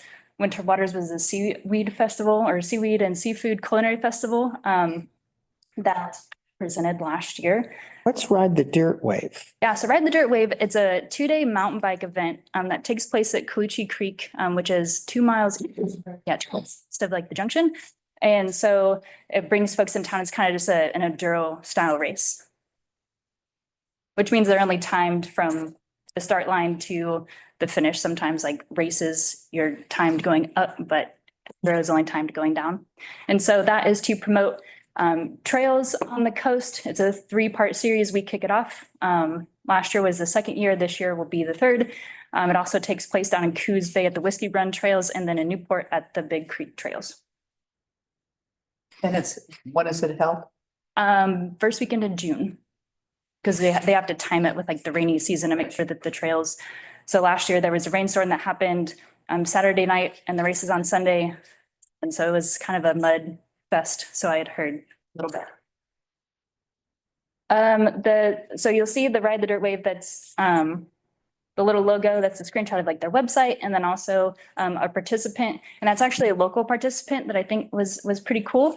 And then up above the Ride the Dirt Wave stuff is the Winter Waters, kind of the platform that they've built. We had some art workshops that were a part of Winter Waters. Bruce's Candy made some stuff using seaweed for the festival. Sea Level Bakery made a Danish. Public Coast made a salad. Basalt had a couple events. The Stephanie Inn had a dinner for this festival. So it's really targeting just folks that come to the coast during February, try these products and just kind of see the culinary creativity, but also because we're Cannon Beach, tying in some art workshops in there as well. So the marketing services. So this was 20% of the budget. And in here, there was content creation, marketing campaign, Datify visitor data, and social media manager. The marketing campaign for last year's budget, we didn't utilize those funds. So that's one portion of why the funding was below 300,000 at the 271. Also the social media manager, that was somebody who was a contractor prior to me being hired. And so then once I came on board and pulled some of those services like in-house that this contractor was doing, that saved us a little bit of funding as well. The content creation, kind of to what I alluded earlier, really excited about bringing folks here to experience our events. And, you know, I had someone come in and they experienced the cottage tour. And so they wrote us a great piece on the cottage tour. And so we're excited to be able to share those photos and the assets, not only with our website, to communicate first and foremost to our visitors, but also with the history and market their event as well. And then the Datify visitor data, that's just the overall collection service of the data. Datify dashboard at the top, we've seen that a few times. And then the bottom example is content creation. We also had someone come in and write about the 60 year of the Sandcastle contest. It's a great article. They talk to Miss Robin Risley, they talk to Miss Debbie Nelson, and they just get so much information about kind of the history of our Oregon Heritage event. This is our other category, and some things that fall into that are magazine distribution. So this is our visitor guide, our memberships to Travel Portland and Oregon Destination Association, some subscriptions that I use for marketing purposes, and then also some professional development and miscellaneous. And then this is the reserves. That was 6.6% from Clarity of Place for David's process. And these are the overall visitor center stats. So we welcomed about 14,000 people into the lobby. The visitor center answered 8,500 calls. Half of those were related to lodging in Cannon Beach. We mailed out 1,100 visitor guides. We gave out 133 boxes of the guides to local businesses. And so it's 90 visitor guides per box. And so that was almost 12,000 visitor guides that were handed out by businesses and organizations in our community. We shipped out 107 boxes of magazines. So that is a little under 10,000. So this is the budget for this coming year for the marketing breakout. So it's kind of a look to 24 and 26 as we have David here and we figure out what our next steps are forward. We're definitely incorporating what we can right now into marketing efforts. So we're focusing on destination and brand stewardship, and what those mean to us and how we've identified those is accessibility initiatives, outdoor recreation opportunities, to kind of diversify some of the folks. So investing into Ride the Dirt Wave to showcase the world-class trails that have been built here, culinary and agro-tourism, which is an example like Winter Waters, and then 2025 visitor guide, reincorporating local artists and investing into our own print publication.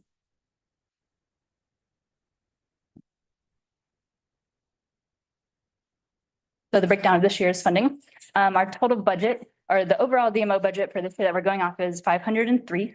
The overall marketing budget is $220,000. So based off of what we budgeted last year, it is $80,000 less. Those things I mentioned before that we were cutting out, and also just had to get a little creative in the budget this year to make sure that our efforts are continuing forward, but also slimming down on the budget a little bit.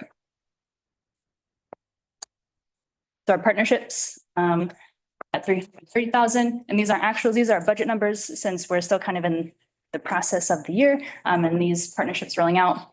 Still going strong with the North Coast Partnership, also with the Tourism Management Network and the North Coast Craft Beer Trail. One thing that David mentioned, and I'll mention here because we talked about it earlier, the North Coast Management Network, we had a meeting last Thursday, and ACVA, the Oregon Coast Visitor Association, presented to us how they are working to combat and also find solutions to day trippers and mitigating some of the traffic congestion on the coast during the summertime. So really excited about kind of the conversations that are going on in that network and how we can solve for our community and other communities some of the congestion that we see in the summertime. So digital, so this is down a handful of percentage points from last year. As I mentioned, we took out the SEO, so this is just our website and our Cannon Beach app. The earned media, I still do have a little bit of for FAM tours, primarily what we're using this for. We hosted a tour group from Belgium in partnership with Travel Oregon and ACVA. They came for lunch in August. So I had lunch with them, sat down, talked with them about how Cannon Beach is an arts community. Their main tour guide or main tour operator, she expressed how she'd come to Cannon Beach before and was bringing more of her agents with her to get familiar with the Oregon coast. And they went all over Oregon, just that way they could go back to Belgium and talk to people who are interested about coming to Oregon. So paid media, this is another place where we definitely tightened down a little bit. So the publications, still investing in Travel Oregon and the Oregon Coast Visitor Association for publications. We're still investing in Ride the Dirt Wave and the Winter Waters. So those will be coming in 2025. We've pared down a lot on some of the regional media with the Northwest Travel and Life. And then the Datify campaign, where we're going to be targeting is off-season campaigns, so similar to before, the November through April. And excuse me, I believe this next one will go through mid-May just because we launched it a little bit later than expected. It's targeted towards nature and art enthusiasts, folks who are from 50 miles away. So definitely hitting into that category of folks who will have to stay the night unless they were really up for a road trip that day. And then just a little bit of reserves for some social ads in case there's opportunities to boost events, not only just ours, but if we have partners that might want some attendance to their event, we can definitely help fund some of that reach. The marketing services, real quick, I want to jump back to like paid media when we talk about the publications, and again, reiterate that we do find these partnerships good investments. We are not doing a ton of just full page ads. And I hope that this budget reflects that as we kind of break it down and talk about each individual percentage of the budget and how much dollar is goes along with that percentage. Yeah, just wanted to point that out, that it's more than just advertising. So the marketing services, still same thing. We have 19% of the budget this year. We have some content creation. So again, focusing on bringing folks in who are going to create articles for us and for our partners, Datify, and then CrowdRift and UGC. So this is a contractor who is going to assist in curating some photos and videos that are going to highlight experiences and stewardship practices in Cannon Beach. So this is another effort that we're going to be making to give me some support in our social media or generated content, so our visitor experience in town.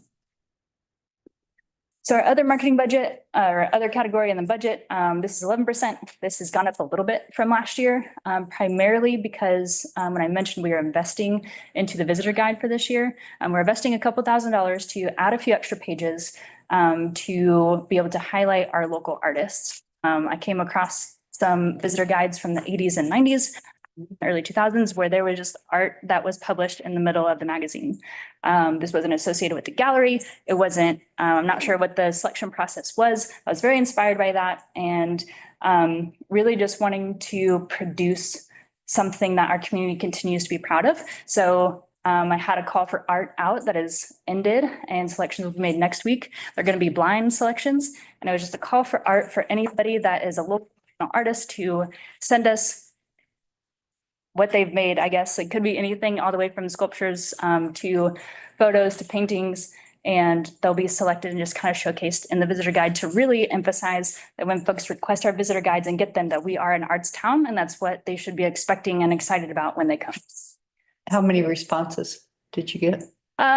In total, if I'm counting like just like artists and not like how many submissions, because it was limited to 3, in between 40 and 50. Oh, great. Yeah, so I was really excited. A lot of them, most of them are locals. There are some regional artists regional artists are showcased in town. And there was like some random artists that are that aren't. I missed it. Shucks. Hey, listen, I mean, hey, you know somebody, you can make a call and give me an email address, we can get you in. And so again, we're really excited about those selections and our partnership with our magazine producer. One of the things I wanted to note under the professional development, last month, beginning of October, I attended a workshop with Travel Oregon on destination stewardship. And a lot of what we talked about and went over are some of the things that we're investing in now. It's around outdoor recreation and culinary and agro-tourism. So we, of course, don't necessarily have a farm right here in Cannon Beach that we can have as that like agro-tourism part, but we do have culinary experiences that people can experience.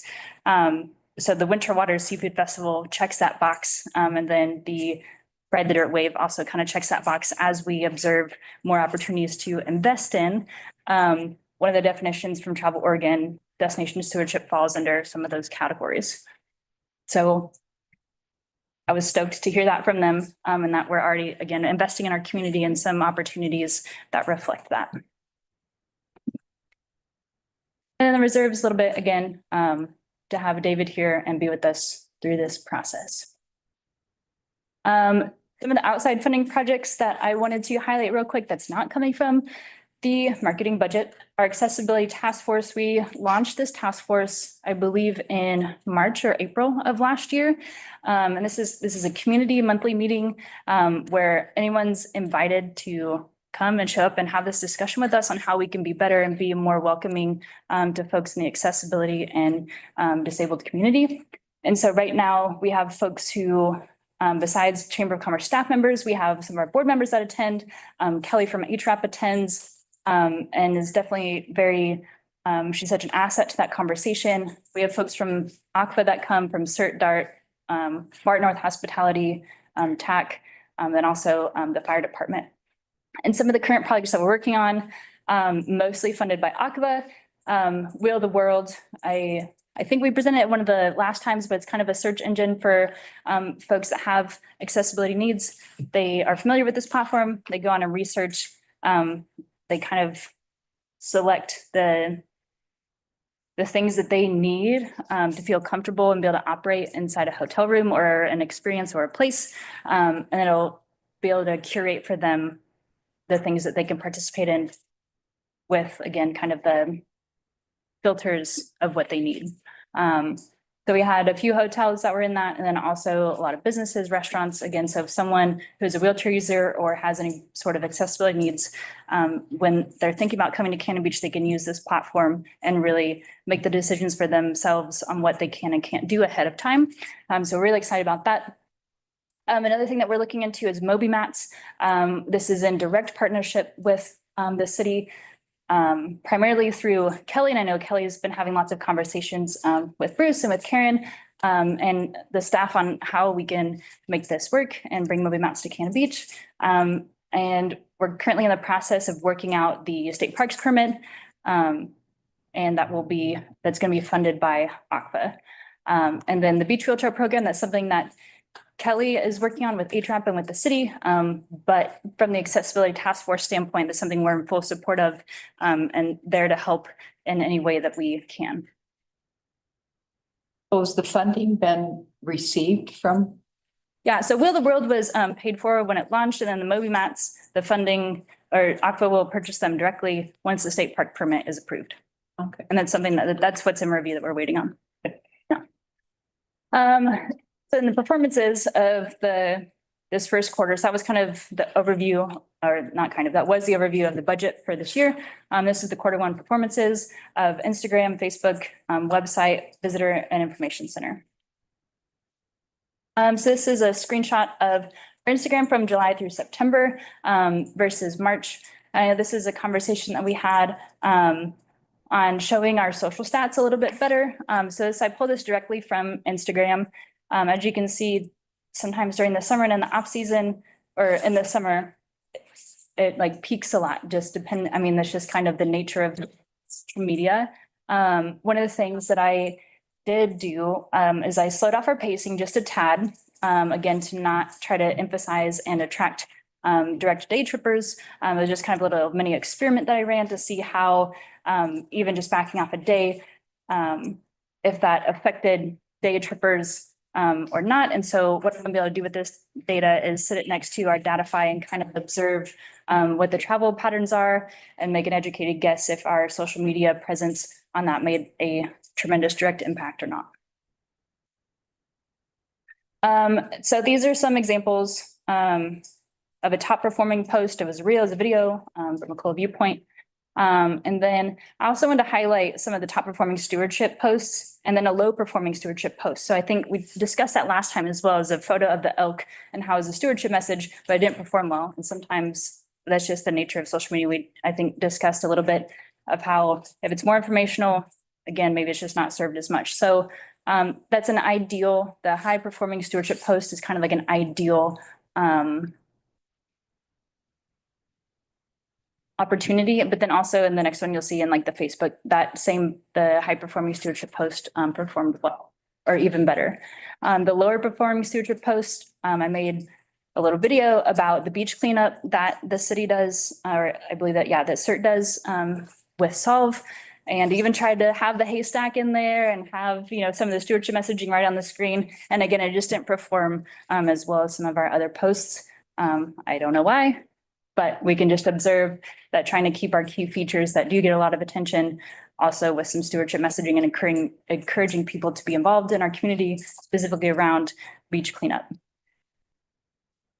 So this is our Facebook overview.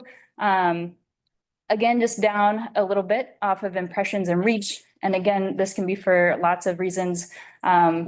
Also, what's good to measure is what were the posts that were from March to June and what were the posts from July to September.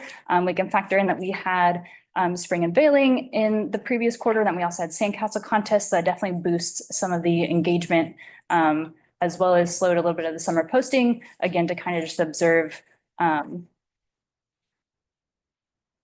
patterns of our engagement. So this is the post that we saw earlier. That was the top performing stewardship post. Again, this is on Facebook, and this was also the top performing post of the quarter. And so it talks about this was a result of our last conversation where we specifically talked about where Counselor Kerr brought up that someone had taken a C-Star and that they were trying to get away with it. So immediately I addressed that from our standpoint on, you know, we love these beautiful things and let's keep our nature wild. Let's keep them in their natural habitat because that's the best place for them to be.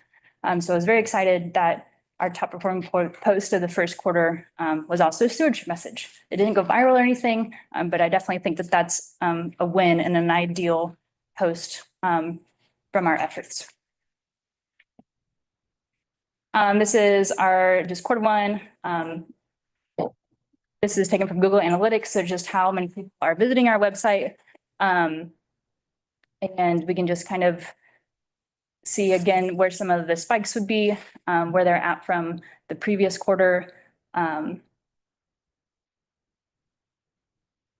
okay. Yeah, from the previous quarter.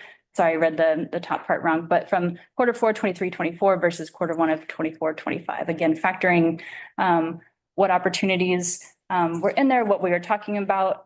This is also when some of our campaign was running.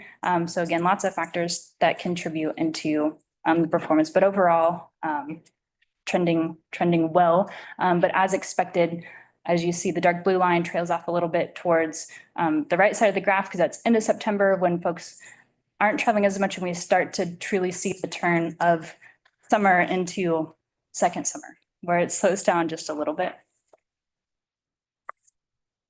These are our top performing pages, tide charts as usual, hotels, Haystack, oceanfront hotels, lodging, events, things to do. And then again, we see that same trend where we can see the turn of the season from being in peak season when folks are Googling these things every single day and landing on the website versus pacing slowing down just a bit. This is the information and visitor and information center budget. These are the stats from the quarter one so far. Overall, in this first quarter, we've greeted almost 6,500 guests. We've had almost 2,000 information calls. Only about a third-ish of those were for hotels. And then this first quarter, we've mailed 375 visitor guides. 5 people have inquired about relocating. Visitor requests 363.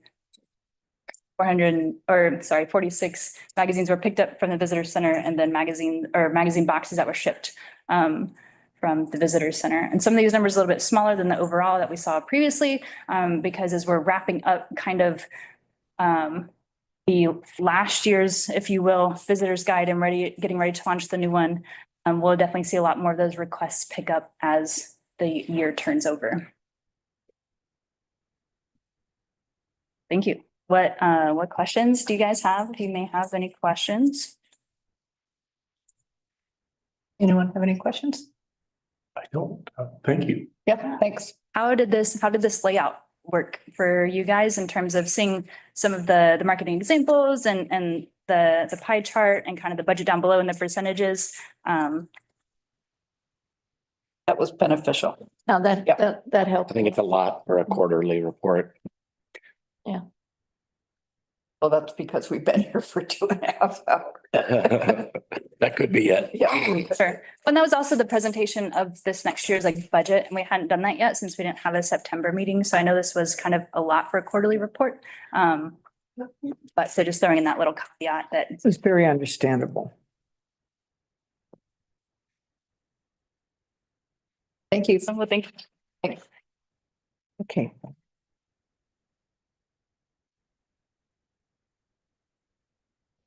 No, I understand. We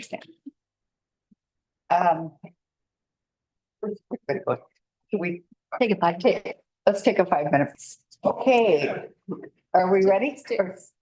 Okay, so next item on our agenda is a discussion regarding an initial discussion regarding yard debris burning and recreational burning. And so we have the ordinances as it stands right now. Bruce, you want to chime in? I'm still stuck in the chamber. We have some correspondence and The council requested a discussion on yard debris and recreational burning. And the information is presented tonight, including the ordinance, the appropriate ordinances.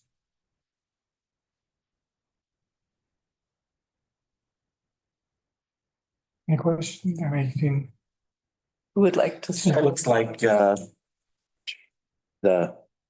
topic under discussion is 8.08.040 recreational fire standards. Right, yeah.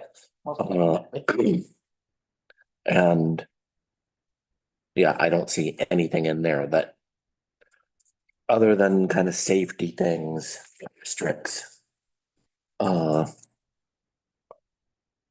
guess a fire pit kind of situations. Well, there's no timing thing in there for sure. You know, as far as when you can do it. Well, it does say they're only allowed during the no burn season. They're allowed during the no. It could go on all night. Oh, you mean the duration during the day? Right. That would be something definitely that could be. And they are allowed during the no burn season. That's what it says at the bottom. Recreational fires do not require a burn permit Okay. and are allowed during the no burn Unless season. prohibited. So this summer when we had our no burn, recreational fires were still allowed. I would have to check with the fire chief on that, but I believe no recreational fires, including beach fires were allowed, when they have those no burn. And I've seen that in the past. I don't know about this past summer, we had beach fires, but I know that they put a ban on all fires at times in the past. No, but this. Fire pits. This is referring to not that, those special bans. This is referring to the regular no burn season that's mentioned in this ordinance. So according to what's written here, unless you put a special no burn ban on because there's a high fire danger, they are allowed all during the summer. Except With the definition of the no burn season. you know, what is it? The no burn season was earlier in here. It was, July 1st to October yeah, 15th. July 1st to October 15th. But that doesn't apply to this, to recreational burning. Fire pits are allowed all year long. Unless There's a very special yes. danger declared by the, you know. A red flag kind of situation, yeah. Right. So we definitely need to strengthen that. So yeah, times and strict time of year. Right. Well, okay, so this does not apply to beach fires, obviously, because that's state regulation. This is just people having fire pits in their yard. And Can I ask Steve a question? Sure. Steve, what is your specific concern about recreational fires? Well, first of all, Yeah, come up to the podium. thank you. First of all, secondhand smoke is a health hazard. My grandson has asthma, and when he visits the lots in Cannon Beach, a lot of them are very small. So you can build a fire anywhere outside of the home, and that smoke is going to drift into the neighborhood, and especially in the neighborhood where I live, where we have an inversion sometimes. We've got the cold, wet, moist air kind of socked in. Well, that smoke stays there right in this little cap of the higher temperature and then the lower temperature. So that's one concern. And the other item is that the short-term rental units that have the fire pits, it seems like the visitors are really almost overzealous about coming and lighting fires every single night. So it becomes not a health hazard occasionally, but every single night. And that's one of my concerns. The other one is that for the trash and garbage burning that's still allowed under, I think, 80808, I don't see a reason to even have a trash and household waste burning even be allowed. This statute was probably written years ago before we had weekly pickup, recycling, and the East Second yard debris destination where people could go and take their yard debris for free. And there are several landscape services that'll take that away at a very minimal cost any of the yard debris. So those are also the larger fires, the 4 foot by 4 foot, I think, is the restriction on those. So those are the larger fires that probably present a little bit more danger than the 3 foot by 3 foot recreational fires.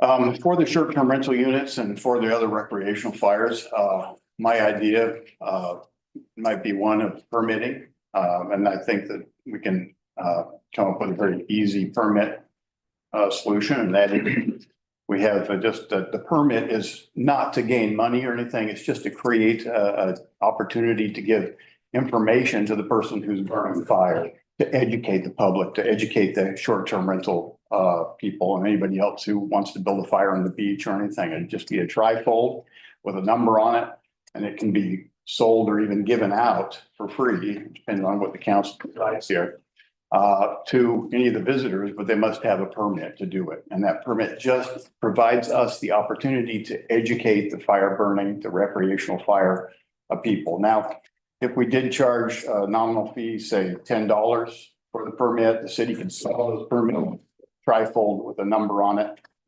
You can fill in a date or whatever on it. Sell those to any of the retail outlets that are selling firewood or anything for $5. And then they could turn around and sell them for $10 for those same permits, or $2.50 and $5, something like that. But again, it's just community outreach so that they're aware that they're presenting a health hazard, that they're also have a potential fire hazard, which I think would be detrimental to the community. How would giving a permit out help with the problem of, smoke in the air and health concerns regarding fires? Each and you stayed here for a week, would you spend $70 to be able to light fires in your People would. backyard? Oh, yeah, they would. Okay, it might restrict them, maybe we need to charge $25, but we'll put some restriction on it because, what brought this to my attention is I live right behind a short-term rental. And they had a fire pit. They have a fire pit back there. There were times when it would be, that fire pit would be used probably 20 to 25 times out of the 30-day period. And I couldn't work in my backyard. I couldn't work in my garage. I had to close all the windows and the sliding glass door on the back because it's on the northwest of me and the predominant breeze comes in and it's right from the north and west and it blows all that smoke right into my home. It only takes a few minutes for my main living area to be filled up with smoke. And I've seen them light fires back there that are very big and very smoky. And I've called the police to say, is there anything can be done? And that was after I already approached the short-term rental person. And I said, I don't mind you lighting fires, but could you make it a little bit more or less frequent so that I can enjoy having the window open during the summertime? And that was met with a lot of resistance. So that's why I'm here to try and get, and then, the statute also says that, if the fire is hazardous, if it's a nuisance, if you're, I don't remember the exact verbiage, but all fires are a nuisance. If somebody's breathing the smoke, that secondhand smoke is no less caustic or carcinogenic than secondhand smoke from the tobacco leaves. It does the same thing. It triggers asthma. I have elderly neighbors visit from time to time that are on the east of me. They suffer from some of the same types of lung ailments that makes it so that they can't come and enjoy their second. I think that the whole neighborhood smells the smoke. These are just the comments that I've had from my neighbors and of course, my own personal experience. But a little bit of, if they paid $70, I guess they really want to build a fire, but if the fire is, one thing is, how do you interpret what's noxious to somebody and hazardous to somebody? that is, may not be the same interpretation that the police officers have. You know, they come and they look at the fire, they say, yeah, there's a fire. It's 3 feet by 3 feet. He's got the hose 10 feet away. But, you know, you can, from my house, sometimes you can't even see that rental, because there's so much smoke in the backyard. It's very obstructed by the smoke. And the officer said, well, I can't really do anything about it. Yeah, there's a lot of smoke there, but my interpretation of that is that's a noxious situation and something needs to be done about it. But he says, no, I can't do anything about it because the statute doesn't allow. But I would argue under 808 that everything that says the fire can't be, and I can't remember the exact verbiage, I think that that fire was a couple of those things. It was noxious and yes. No fire of any type shall produce smoke or odors that are toxic or noxious or that create a public nuisance or safety or health hazard to the surrounding area. Yeah. It's fairly clear. Right. Yeah, and my interpretation of that is apparently different than the officers, because after I read the short-term rental guests, and they were intoxicated at one time and were combative about their right to light the fires. The officers came over 2 separate times because I called them, because I thought that under the statute that they could do something about it. But their interpretation of what you just quoted was different than mine. It was a public nuisance. It was a nuisance to me. They weren't burning anything that they weren't burning tires or anything, but the smoke was so thick that if the officer, I think, would have gone into the backyard of that STR rather than do a drive-by and then come over to my house, they would have seen that that smoke was just. Why do we even have to permit fire pits? Why do we have to permit household waste fires at all? Well, I think that the yard debris is definitely something that probably could be eliminated. A household waste fire Yeah. could definitely be. Yeah. eliminated. And I Yeah, just household think that's waste really fires. strange that anybody would do that. And probably yard debris too. And why not recreational fire pits? I mean, it doesn't stop people from building fires on the beach because that's state lands, that's not in the yard. But when we have 5,000 square foot lots and some smaller all over this community, someone starts lighting their fire in their fire pit, a vacation renter. I mean, why do we even have to permit fire pits in yards? You mean allow them? Yeah, Allow them. allow them at all. Why not get rid of household waste fires, yard debris fires and recreational fire pits? Why not? I think that would serve the community. The other thing I would say is that for the recreational fires, the yard debris and household waste fires, they aren't like when the smoke is emitted through a chimney and is able to disperse out farther and the wind can carry that somewhere else. That smoke is dispersed at a very low, right next to the ground, and that doesn't disperse very well. It just kind of stays right where it's at. So I think that's much more of a health hazard than, having a fireplace and a chimney.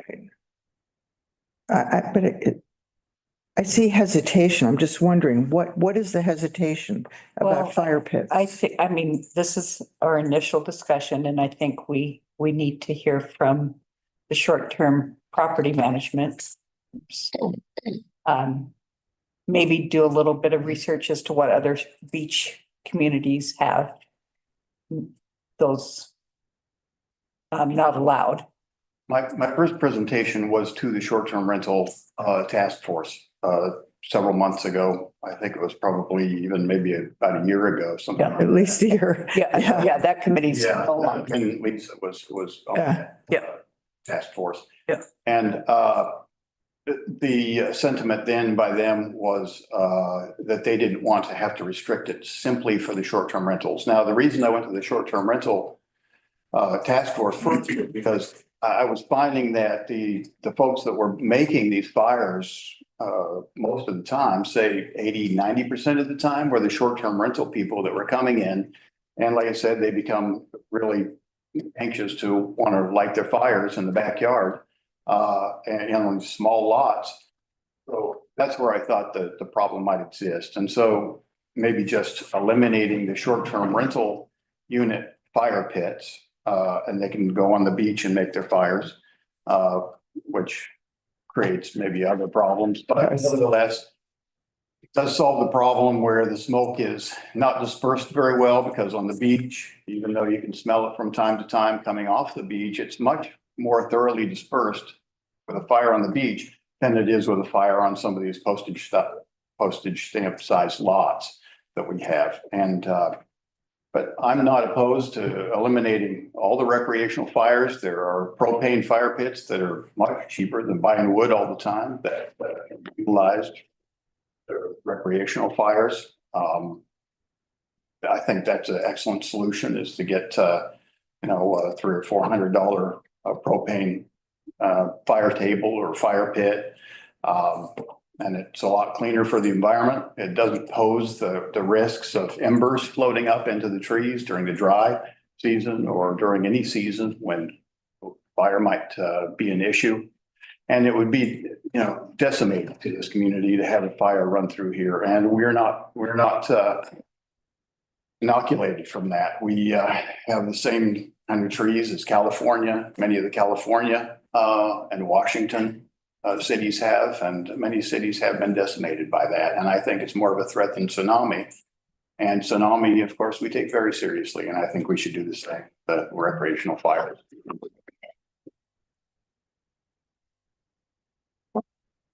Any other questions?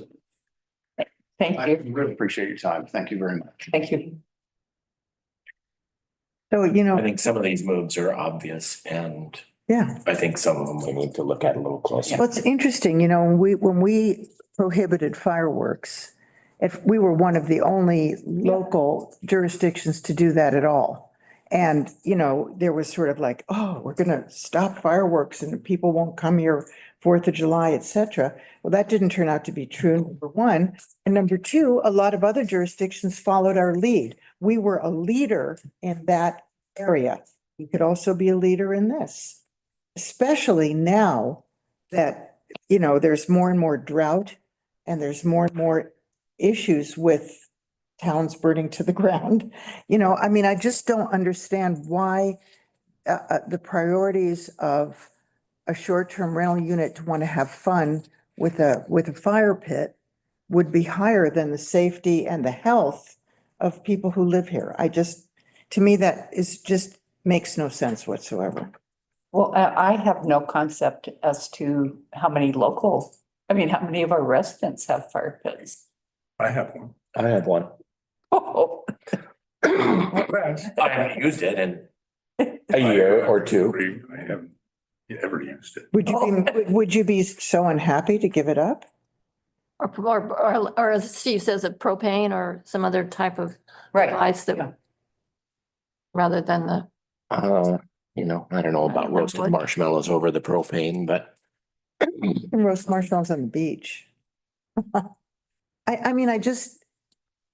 don't know. To me, it's like priority. but I know mine doesn't bother anybody too. So. How do you it's know Not in that. How do you know that? Yeah. Yeah, we used it for a year. And you wouldn't use it if it was windy. I think that's one difference between a local and a short-term rental person. They don't have any concept of winds and, yeah, but if you're going to ban them from short-term runners. No, I'm not ban them saying- from all, I Yeah, think. yeah. No, I'm not saying that. I'm just saying that And the education, I think, is different. right. And even if you're a good fire pit owner, I think that it's still, it's recreational. And I think if you really have to have a fire and make s'mores, you can do, however often you're going to do that, you could do it on the beach if you had to do it. I have a And why s'more do you maker, you think- can make them in the microwaves. I just don't, I guess I'm just, looking at weighing that, Right. cost benefit, and it just doesn't make any sense to me not to outlaw them. Why do you say if you do it to short term, you should do it to all? I think so. Well, I think it'll just cause more problems than, Yeah. and then it'll solve.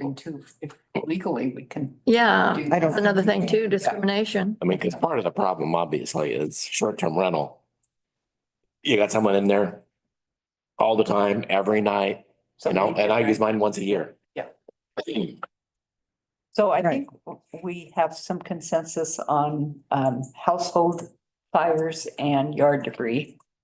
Those would definitely be things we should eliminate. But I think there's some more research and discussion that needs to. I'd like to hear from the fire chief. I know he's sick today, tonight. Yeah. But I'd like to hear a little more from the fire chief in terms of how predominant this is but I think it's definitely Have our looking emergency into manager banning the here, entire too. thing, huh? He's still here. Sitting here through the whole thing. Yeah. Are they gonna speak to the breathing issues that people have in the? Yeah. I mean, the fire issue is one, but there's also the health of people in the community. Right. Well, and I just think the fire hazard in this area, I mean, I know where Steve lives because I live across the street from him. And the trees, I mean, I always worry about that every summer. Embers, yeah, freaks me out. Well, I also think at a very minimum, and see where this conversation goes, but times and time of year, something completely missing here. Right. If we don't ban it, we definitely need to regulate it more. Or else just permit it in the winter. or the wet season. I don't know. Do it in a downpour. Well, I'm volunteering to look into other communities along the coast and see Okay. what their regulations are. Okay. And even talk to people in those communities. Okay. And I'm interested in knowing how difficult it would be to enforce. That's always an issue. I think it becomes an educational list that you have to do. I know out in Central Oregon, you will not see wood burning fire pits in certain areas such as Black Butte or Sun River. That's all propane. We will go around and enforce that. They're basically their municipal code. And that has more to do with fire danger than smoke, but it helps alleviate that smoke issue too. Oh, And you have to have a permit. You call it in if you're gonna have a burn. Yep. But how many short-term rentals people would actually call in a permit or get a permit? That's another question I have. That's something the property management companies need to. They have to be on board with it and tell the people who are renting, there's Again, it's no fire pits. Right. Yeah. And you have to remove them from your house or whatever. Yeah. Unless you're gonna. Well, a good start on this. Are you anxious to get out of it? So, Thank you for bringing it up. yeah, and next steps would be to definitely have the fire chief Okay. come in. And Lisa's gonna do some research on other cities. Just a quick note, Marshmallows on are December 5th, disgusting. you guys are going to be talking about code amendments and code rewrite. So is this something you want to involve in that, or do you want to do this independent? I'd say independent, wouldn't you? Yeah, I think the other. No, ones will yeah. take a while.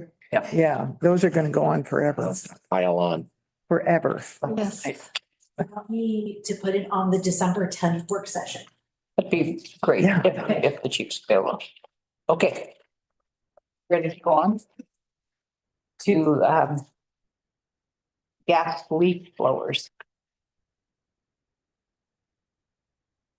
Would you like to, I thought it was an excellent letter that Jessica Sund Oh, I did too. wrote and that will now be part of the record. It's on the website. Good, thank you. And this is a request by council to have a discussion on gas leaf blowers.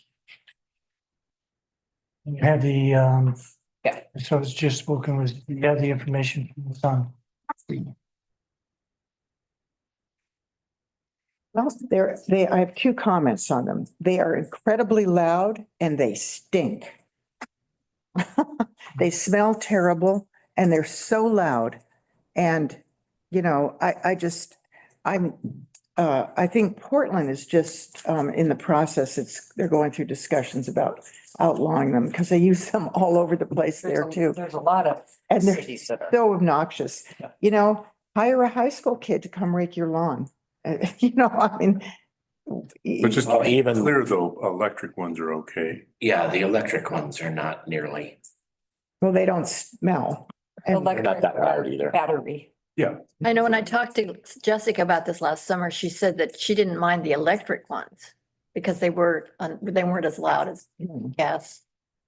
She really had problems with noise from the gas. But I would like to see them banned. Gas, Uh-huh. gas. I really would. And but you know, I'd like to hear the other side of the story. If there's anybody who thinks that they're great. Well, they'd be landscape. Oh, well, why couldn't they use electric ones just as easily? You have to plug them in? It's a matter of either having already invested in the equipment, so it's a rather large cash outlay to change their equipment. It's also a matter of being able to keep the batteries charged enough to be able to use them all day long. Can't plug them in or anything. Well, you have to plug them in order to keep them charged, and they just have to have the ability to do that. And there is a way to do that. I'm just saying that it's an equipment change for a landscaper that's already, you know, invested their capital in a different type of equipment. It's the same situation. I think we do need to hear from them. I think we need to see what other communities are doing. But just to be the devil's advocate here, there are changes that are going on all the time in how we do things, which require changes of equipment, et cetera, et cetera. We don't use leeches anymore, so all the leech people are out of business. You know, I know. I'm somebody that has to use those. Yeah. For their livelihood. Right. I mean, there may be some kind of a buyback or give back program. I don't know. I don't know what they're doing in Portland to alleviate that because there's so many landscapers there and they're all, you know, they're up until, well, they're still using them. It hasn't gone into effect yet. But I mean, that's like, to use an example of Jessica's, she lives next to a hotel and they're perfectly capable of keeping a electric, you know, battery chargers and all that. There's a lot less reason for them to have to try to justify gas leaf blower when a landscaper is moving from location to location. They're in a truck all day long. They don't necessarily have access to a plug-in, even though it might be able to be used from a, you know, charging port in your car, but those tend to take longer. Yeah. And we don't know that maybe that Bacasa Hotel, maybe they use a landscaping service. Maybe that's it's very not. possible as well. Yeah, we don't know that. So. But anybody who lives next to somebody with a large yard who is, you know, can afford a landscaper will also be subject to that. You know, and it just isn't, not just people who are next to hotels, but people who are next to large vacation properties or second homes that have a landscaper come in every 2 weeks and, you know, leaf blow their. I don't, I mean, I understand it. You can give people a length of time to replace so that the costs aren't as prohibitive, you know. I think that's why they did that. Is because to give the landscapers a chance. And I think those cities that have banned them through ordinance have done things like that. So I think that's what we need to look at. That's what they're doing. So we do have, Jessica has her hand up and she did give us a nice letter. So let's hear what she has to say. Go ahead, Jessica. Thank you. I just wanted to clarify that the hotel in question is not the Vacasa townhouses to the west of me. Sorry. Can you hear me?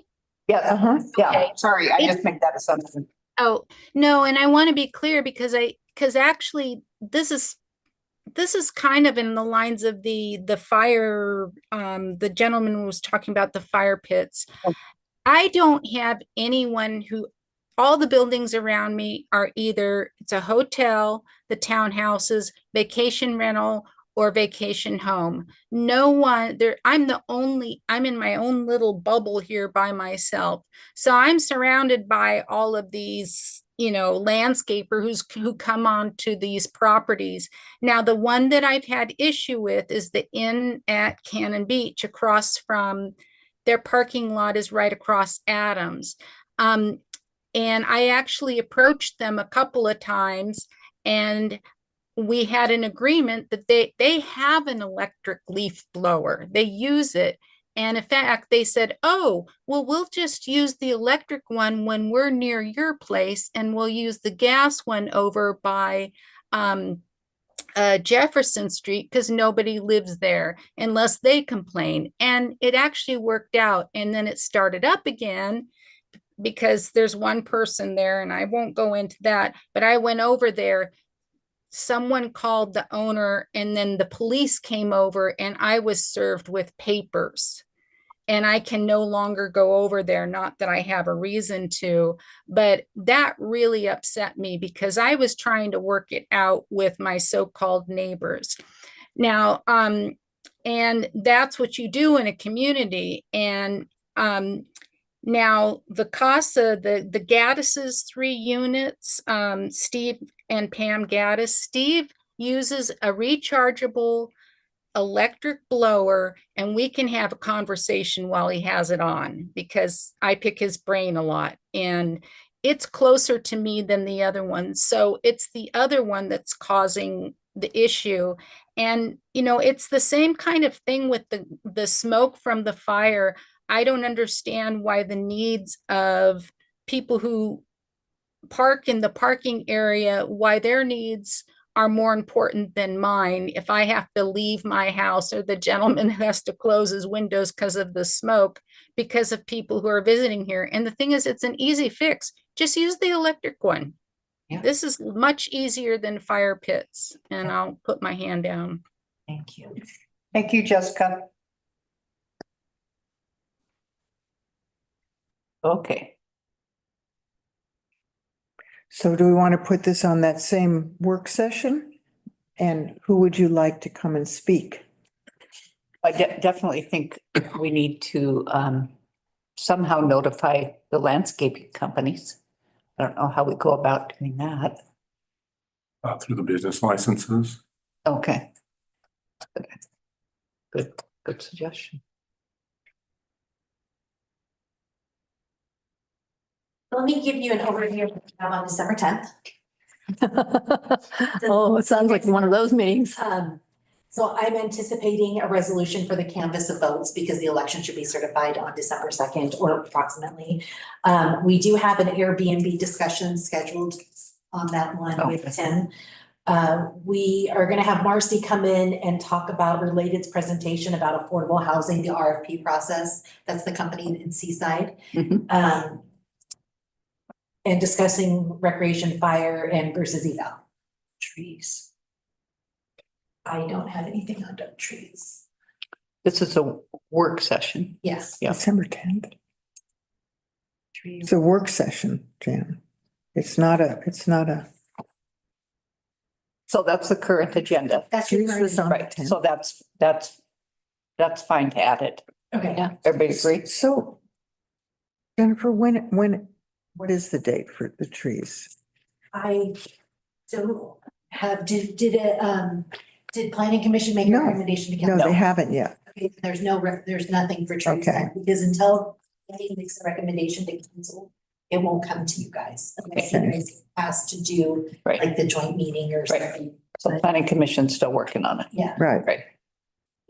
Okay. So gas leak blower is on December 2nd, December 10th, and I am to notify landscapers based off of business license to let them know we're having a discussion. Yes. Okay. Can you do that? I can do that. Thank you. Okay, anything else on Okay, I just want to ask Jennifer a question real quick. So if the tree ordinance, let's say, were to pass on the 26th, what is the soonest it could get onto the council agenda? You would need a hearing notice, and it's a 20-day hearing notice. And this is one, because it's a zoning change, would need to go in the newspaper. So it would not be heard until probably February if you did it at a regular meeting, because we're in November, right? So if they made a recommendation at the end of November to council, it would be heard in January, because I would notice it in December and you guys would hear it in January. Okay. Okay. Okay, good of the order. Anyone? Coffee with the counselors, Monday at 10 a.m. And Saturday, we have a work party and we're gonna meet at NACUS at 10. Great. At NACUS. Also, I would like to make sure that our code enforcement officer is thanked for all of his work that he did during election season in terms of campaign signs and things. So I'll pass it on to him. Thank you. appreciate that. We saw him Yeah, that was great. investigating lots of places. There's a certain annual meeting this Friday, 5 o'clock here. Not tomorrow. Tomorrow? I thought is it Friday or tomorrow? CERT is Friday at 5, Friday. and we have an executive session tomorrow at Tomorrow. 5:30. Oh, I'm glad you said that. Wait a minute. What, do we have a meeting Friday? There's a CERT meeting on Friday. Friday. Oh, CERT meeting. Yeah. Okay, never mind. Okay, so for this week, it's just Wednesday. 5:30, right. Okay. Anything else? Okay, meeting's adjourned. Thank you, everyone.